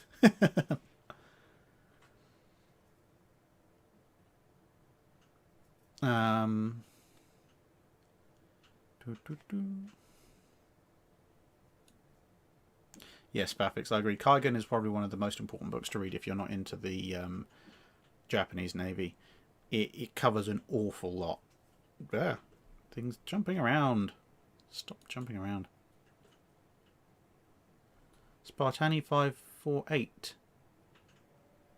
I think I mentioned your super chat. I think I did. If I didn't, please email or Discord message me. I'm very sorry if I missed it, but I think I did. I do recall reading a question from you. I think. Derp Squad asked. I asked what made it the best aircraft anyone had ever thought of. What makes the Blackburn the best aircraft anyone had ever thought of? Probably because it tried the novel flying technology that was only thereafter reinvented by aircraft of being so utterly hideous it didn't actually need wings to fly. The ground just repulsed it into space, and then space repulsed it back at the ground, and you ended up with a happy medium of hovering in the air, which was very distressed, but being cut apart by sharp propeller blades, so it couldn't really do much. Edward Chester, what reference materials would you recommend for the German high seas fleet, especially those wrecks remaining in Scapa Flow? There's a book around here somewhere. It's probably upstairs. Maybe.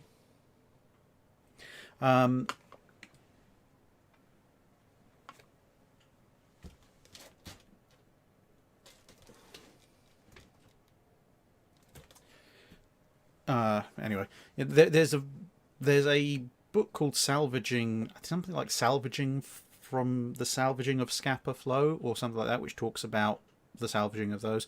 Reference materials for the high seas fleet generally. Although it's not high seas fleet fleet specific, there's this book Spoils of War by Aidan Dodson that talks about what happened to the various navies of the defeated powers in both world wars. So that gives you actually some quite interesting information of where a lot of the high seas fleet ships went that survived the First World War, where they got sent to. I've mentioned before the Kaiser's battle fleet is a good one. German battle cruisers of World War One is up there.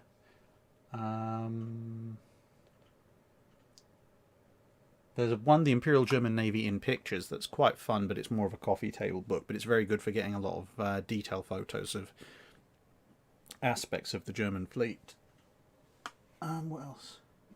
There's also Scheer's autobiography. That's very good for understanding how the Germans were thinking, or at least Scheer was thinking, and considering that he was in command of good chunks of the German Navy for a large part of it, his thinking is fairly important. But yeah, there is a book about salvaging in Scapa Flow or something to that effect, which goes over a lot of the wrecks that are still down there as well.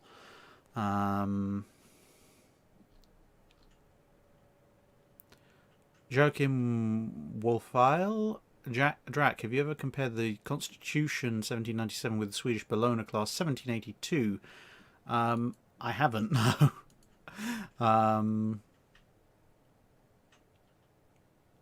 Maybe I will at some point. Who knows? Admiralty of Floof, any way you could compile a good naval history content list on Audible? I don't know. I don't know if Audible allows you to do recommendation lists. If they do, I can give it a go.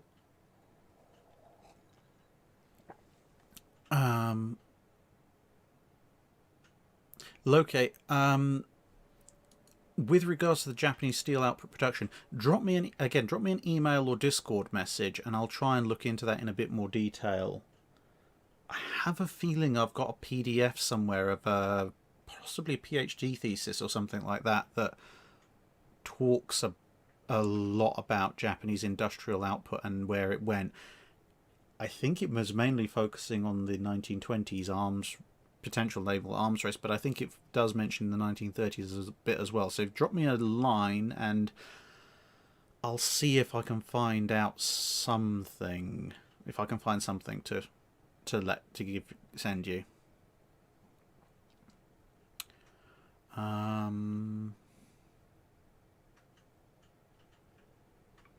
Right, almost out of drink. And now I am. Matthias Horseman, do you know when the Vasa video will be released, and will it concentrate on a particular aspect of the ship or story?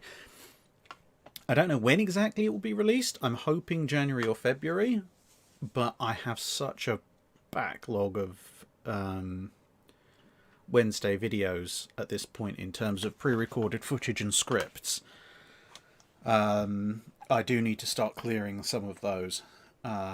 So yeah, hopefully January or February, and as I said, it's probably going to be a two-parter.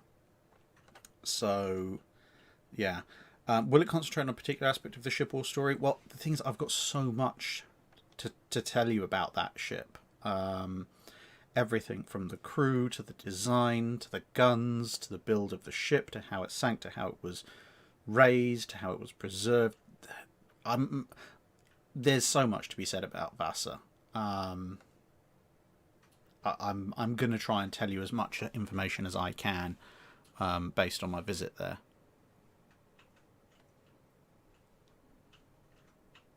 Where am I going?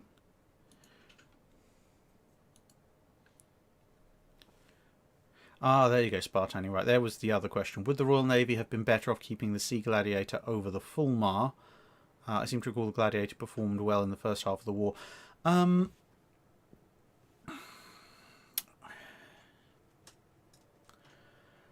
There may have been some small argument for...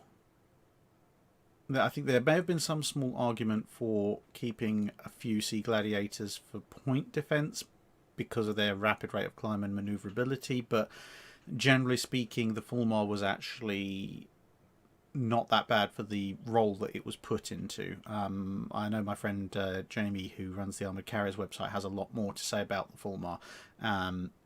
it does, again, it's the form was one of these things where, yes, it's not a BF 109 or a Spitfire or an F4F, but it does get a little bit unfairly maligned because it did actually do a fairly decent job most of the time in the operational theatres it found itself in. Yes, there were areas, times it did get heavily overmatched, but there you go.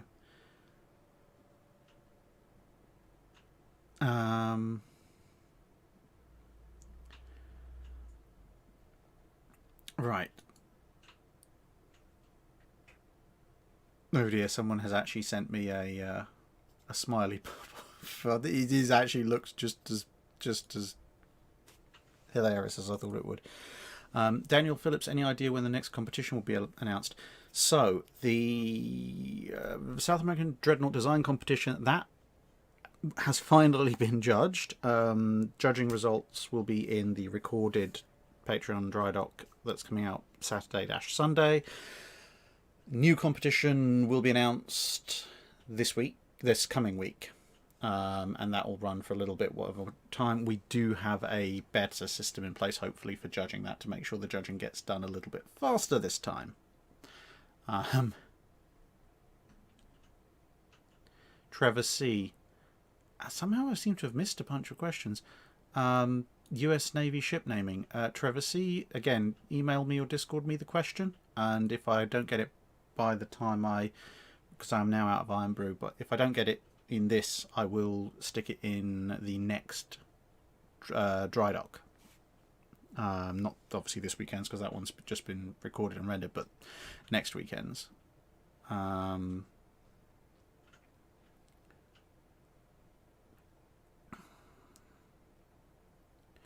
Old Contemptible. If someone with more money and salvage equipment than sense wanted to salvage a battleship for restoration to working order, which one would you suggest?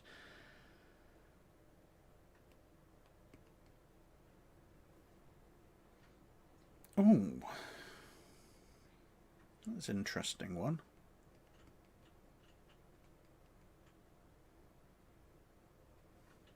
Unfortunately, most battleships, when they sink, they tend to have undergone some fairly nasty explosive damage. Yamato Musashi's wrecks are out. Half of them are upside down. Bunch of them on the abyssal plain. I'd actually maybe go with HMS Victoria. It's a bit older, but it's still sitting vertically upright in the water, so it's probably still in fairly good condition structurally. I mean, you would be depriving the world of its only vertical shipwreck, but the fact that it still is a vertical shipwreck and hasn't pancaked in on itself suggests that you might actually be able to salvage it without the thing coming apart the minute you try and lift it.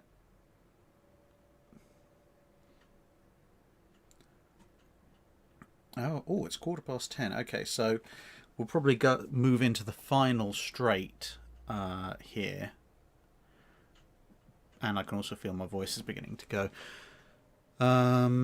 Coltax 100. How would you design a British battlecruiser in 1939? Probably I'd call it Vanguard, to be perfectly honest. I mean, by the time you get into World War II and you look at how battle cruisers compare to battleships, Vanguard pretty much... Okay, it's a bit more heavily armoured than you might expect for a battle cruiser, but other than that, it's faster than its contemporary battleship forms, i.e. the Lion and King George V, and it's not quite as heavily armed, at least as Lion, which is its direct contemporary, so... yeah, call it a well-armoured battlecruiser, which is what the British actually did in some respects. They called it a fully armoured battlecruiser. So yeah, Vanguard would be my design for a British battlecruiser in 1939.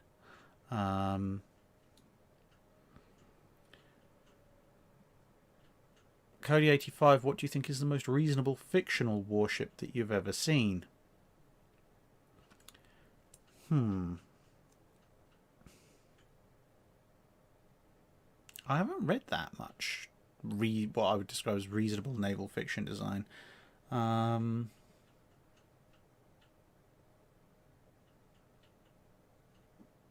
No, I've read a bunch of fiction that have warships in them that are reasonably designed within their setting. but no, I can't think of too much that you could directly cross correlate to modern warships. Right. Here's that question from Trevor C. Why were the F4U and F4C completely different designs instead of different variations of a single F4, as the numbering would suggest? And why did they do it that way concurrently with what we would consider more standard numbering? It's basically manufacturing, because different manufacturers at the time were given different designations. They're allowed to have different designations in terms of the alphanumerical lettering that was used. So the Corsair, not made by Grumman, was F4U. The Wildcat, obviously made by Grumman, was F4F. And you go back, it's obviously Brewster's F2A, but it was replacing the F2F, which was a Grumman unit.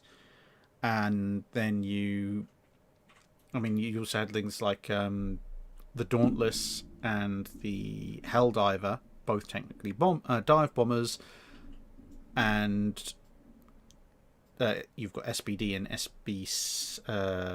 SB2C, which are completely different. And then the TB, whatever they call the Devastator, and TBM Avenger. So there was basically no standardization. The US Army Air Force at least had the decency of having just Bs for the bombers and Ps for the pursuit planes, or IE fighters.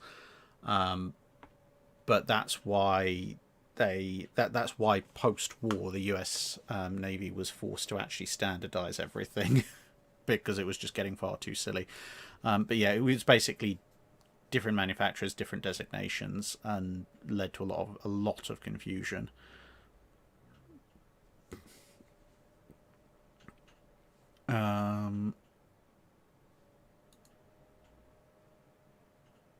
Nickboy302, another missed question.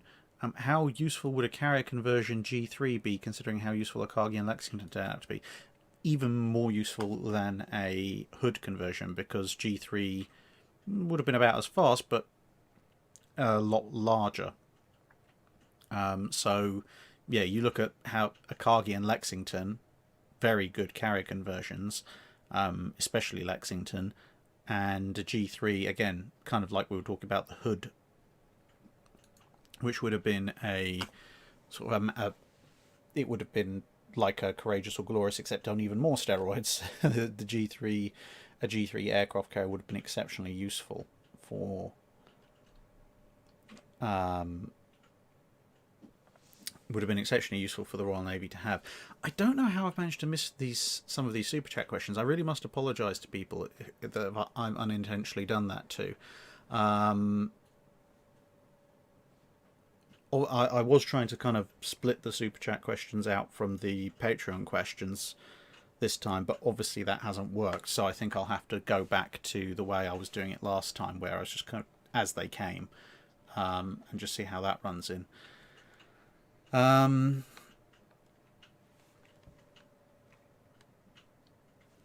don't know if that's Atheist 3 or At Heist 3, but whichever one.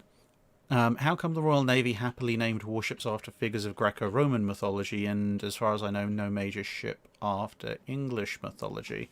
It depends what you define by English mythology. I mean, they obviously did name ships after various admirals. They also did. They did use some. They did use some ships out for sort of older English semi-mythology, I guess. There was, for example, there was a King Alfred. There was a Royal Arthur at some point, but I think that was quite a while ago.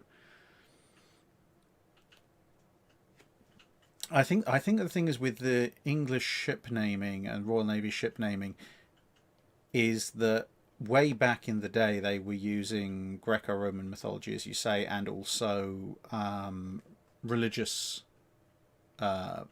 naming. They didn't quite go as far as the Spanish did, but I mean, for example, the ship that kind of set off Drake and Hawkins' careers of absolutely hating the Spanish was the Jesus of Lubeck, which I'm pretty sure Jesus never went to Lubeck. Maybe there's an undiscovered book of the Bible that I haven't read. But nevertheless, so they were using a mixture of religious and Greco-Roman stuff plus really random stuff like people's names. And by the time they went beyond that to the point where you might start looking back at your own history to use mythology out of that, like say a King Arthur or Avalon or something like that, by that point they actually had built up quite a battery of names that weren't just references to those older mythologies and such like, but they were also referencing the ships themselves that had predated the ship in question and had that new name, and they have that history, so that's why they keep reusing names. So they kind of skipped it, I guess. But there are a few ship names from English mythology that do pop up. They just tend to be somewhat smaller than the big stuff.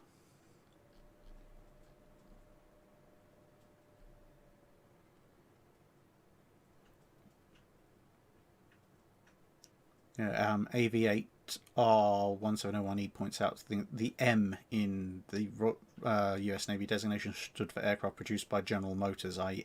FM2 and TBM. And I suppose the D is the Douglas. People helpfully pointing this out to me. This is thank you for this. This is I do like it when people can fill in those little gaps, because as I say, I do the naval part and a little bit of the the aircraft part when it comes to the Navy, but I'm nowhere near as strong on the aircraft as I am on the shipping.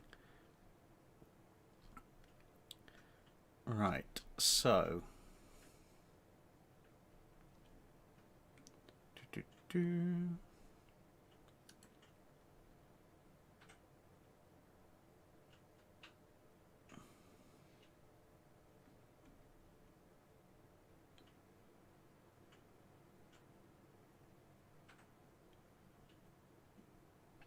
The Chieftain says Bob Semple is not the worst tank. Well, I'll take his word for that, because I'm not a tank expert, and he is.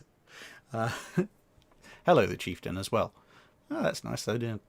Both the Chieftain and Dr. Clark are in this this chat, so this is good.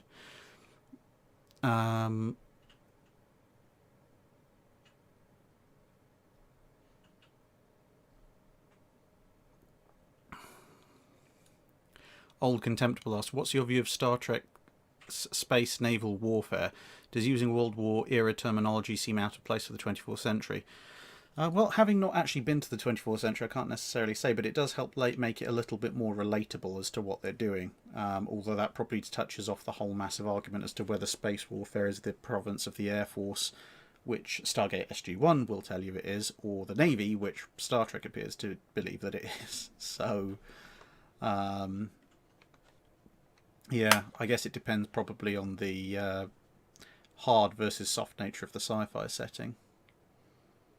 Vladislav Weibel. Yeah, everyone keeps asking if it's a Star Fury. I'm going to try and resolve that without knocking everything over.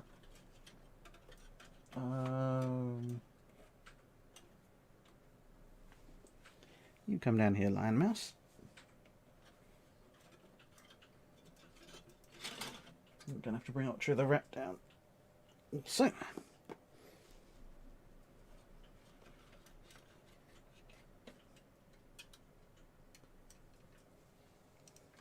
Yes. There we go. So this is my hand-painted Star Fury I did quite a while back. A little bit dusty now because it's been through several house moves. But yeah, this is was a really nice kit to make, and especially good considering how old this kit was. It actually done to fairly high quality. My painting skills not particularly brilliant when I made this, but I do like the Star Fury. It is one of the coolest space fighters in my opinion. I'm going to have to figure out... I'm going to put back half my room with all these books and stuff at this rate.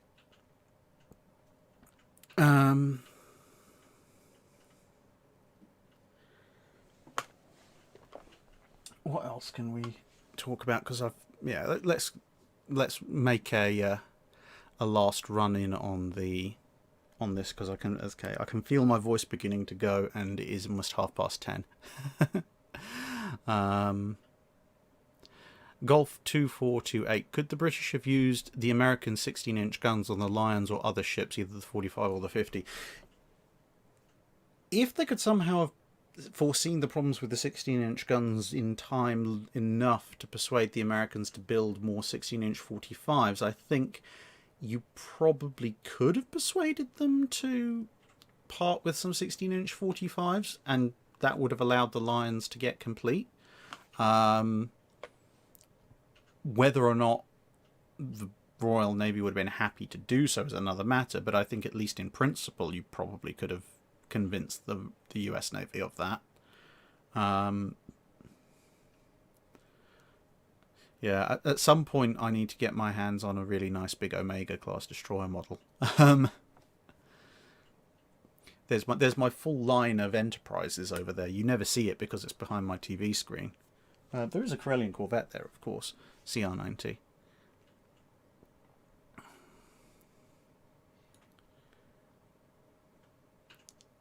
Primark 359. The Royal Navy has let a YouTuber show off their modern damage control trainer. Any chance we could see you and some buddies also going through it? If the Royal Navy's happy to let me, I'd certainly like to give it a go.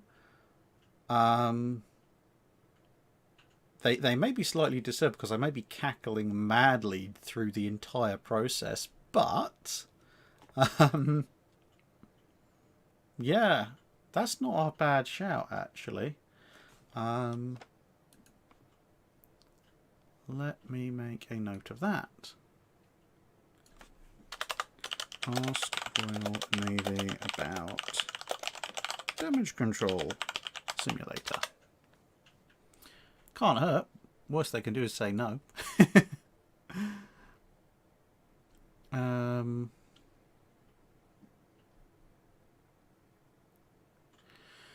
Old Contemptible. Would the Japanese Navy have been prudent to have the Tenryus and perhaps some of the 5,500 ton class turned into sloop-stash training cruisers and use their tonnage for more ships similar to the British light cruisers?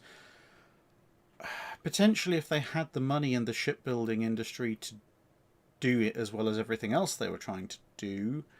In the event, I think probably their idea of turning them into anti-aircraft cruisers is somewhat along the same line of thinking that the British used to convert some of the C-class was probably a more realistic line of thinking. It's just a shame that the Japanese didn't have particularly brilliant AA and also didn't get round to it. Carl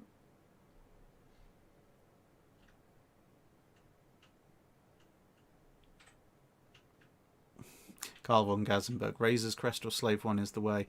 I haven't seen The Mandalorian yet. I need to, but I resent paying for yet another streaming service. So at some point, if Disney Plus does some kind of big promotional thing, like a month free or a month discount or something, I might grab that and then binge watch everything. So at the moment, I really only know about Slave One. I don't know too much about Razor's Crest yet. I think it's from The Mandalorian anyway. What ship is there on the top shelf where we're keeping the Starfleet? That is a Death Glider from Stargate SG-1. There's also an F-302 hiding in the back there somewhere. And I think a scale model of Deep Space Nine. Yeah, and of course the gold-plated Enterprise D and original Enterprise.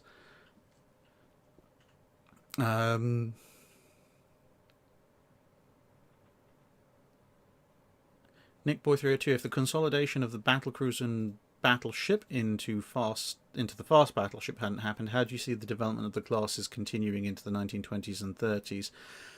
I think the G3 and N3 actually show the way in that respect. If they're not consolidating into the fast battleship, that means the battleship has to stay slow, because otherwise you're just going to end up with a fast battleship.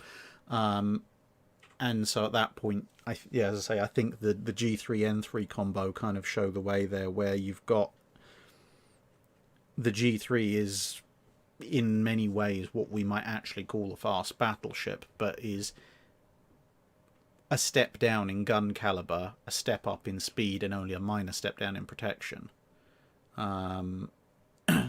So yeah. Of course, there were some really crazy designs on the paper for the mid to late 1920s, like the number 13 class. The Japanese were trying to integrate both types, but were really going in on all the speed. Lots of people suggesting I should put Jingles through the damage control simulator. I think Jingles would probably not want to go through the damage control simulator. They probably have already made him do it as part of his job. So yeah, I'll ask him, but I'm not going to. I'm not going to hold out hope that he'll probably want to. You never know. Archangel Glenn prefers the design of the Thunderbolt Star Fury. It is very cool. I must admit that the Thunderbolt is very cool.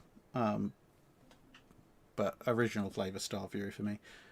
Lieutenant Commander Gordon, I can't wait for Star Trek Bridge Cruise VR stream dry dock episode. Oh, Bridge Cruise, that's something. Oh.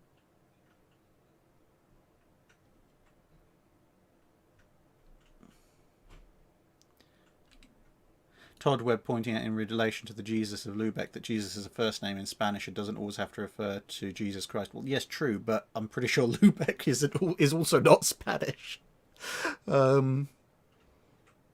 Michael Thurnston, listen to Dan Carlin's interview with Tom Hanks about Greyhound. No, I haven't.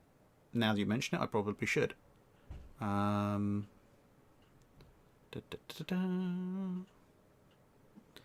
let's get. Yeah, Darius Radotsky points out Jingles can stand on the side, film and laugh. Yes, that sounds a bit more like it.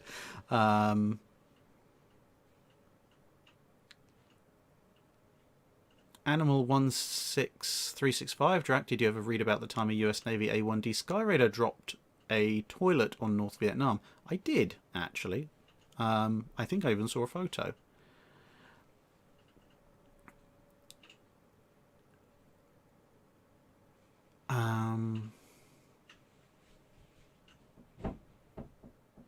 That's an interesting noise.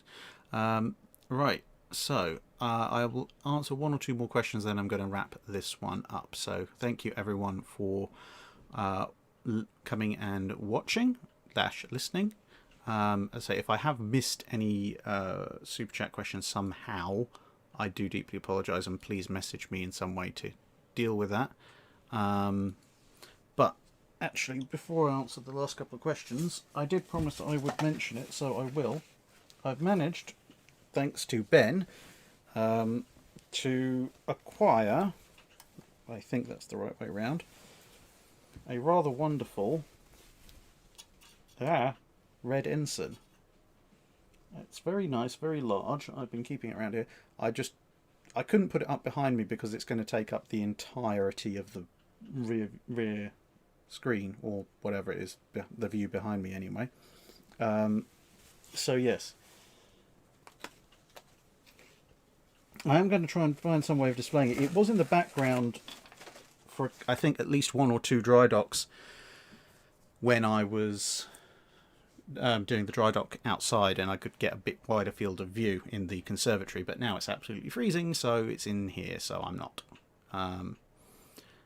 I haven't quite yet decided whether I want to have it up as a merchant navy flag, or I want to go really old school and have the Squadron of the Red.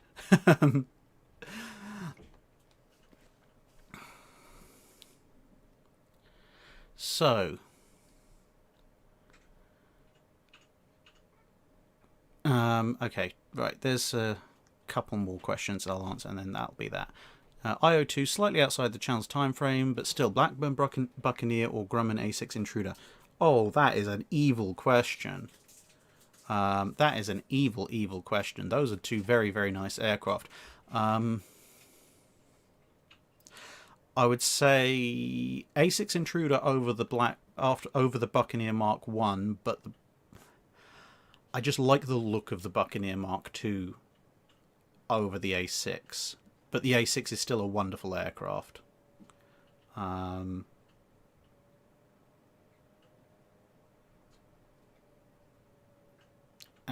what should be our last question?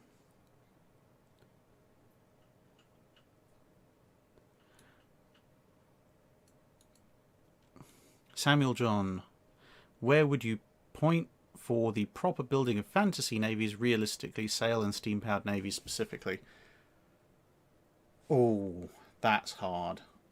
That's very hard. I mean, way back, way back, I did a how to do steampunk navies properly as a talk at the Steampunk Asylum in Lincoln. Oh, 5-6 years ago now. But it is a very difficult question because with fantasy stuff, it depends entirely on which fantasy setting you're in and how that interacts with the capabilities of building navies. I mean, that's probably not necessarily appropriate for the channel, but it's probably something that could be discussed for several hours at quite a bit of length. Oh yes, that one. Penguin Slayer. Have you ever hated... I saw that one much earlier. Have you ever hated anyone enough to make them Admiral of the Russian 2nd Pacific Squadron? Yeah, the Chieftain says Buccaneer in good weather. Yes, the A6 did have some very nice all-weather capabilities. Have I ever hated anyone enough to make them Admiral of the Russian 2nd Pacific Squadron? Not yet. Not yet. It may come. It may come in time.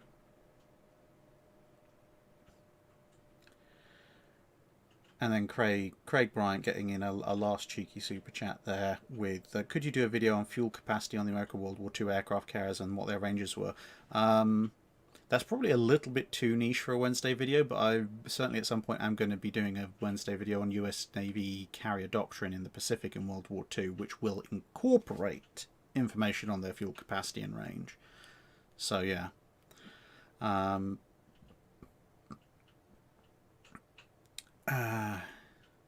Trevor C, that's not a bad idea actually. I'm going to copy that down. But other than that, thank you very much for listening, guys, and yeah, I hope to see you again in another video or live stream at some point in the future, and we shall see you around. I think this is probably the longest one we've done yet, and I'm not completely out of voice. Right, bye everybody.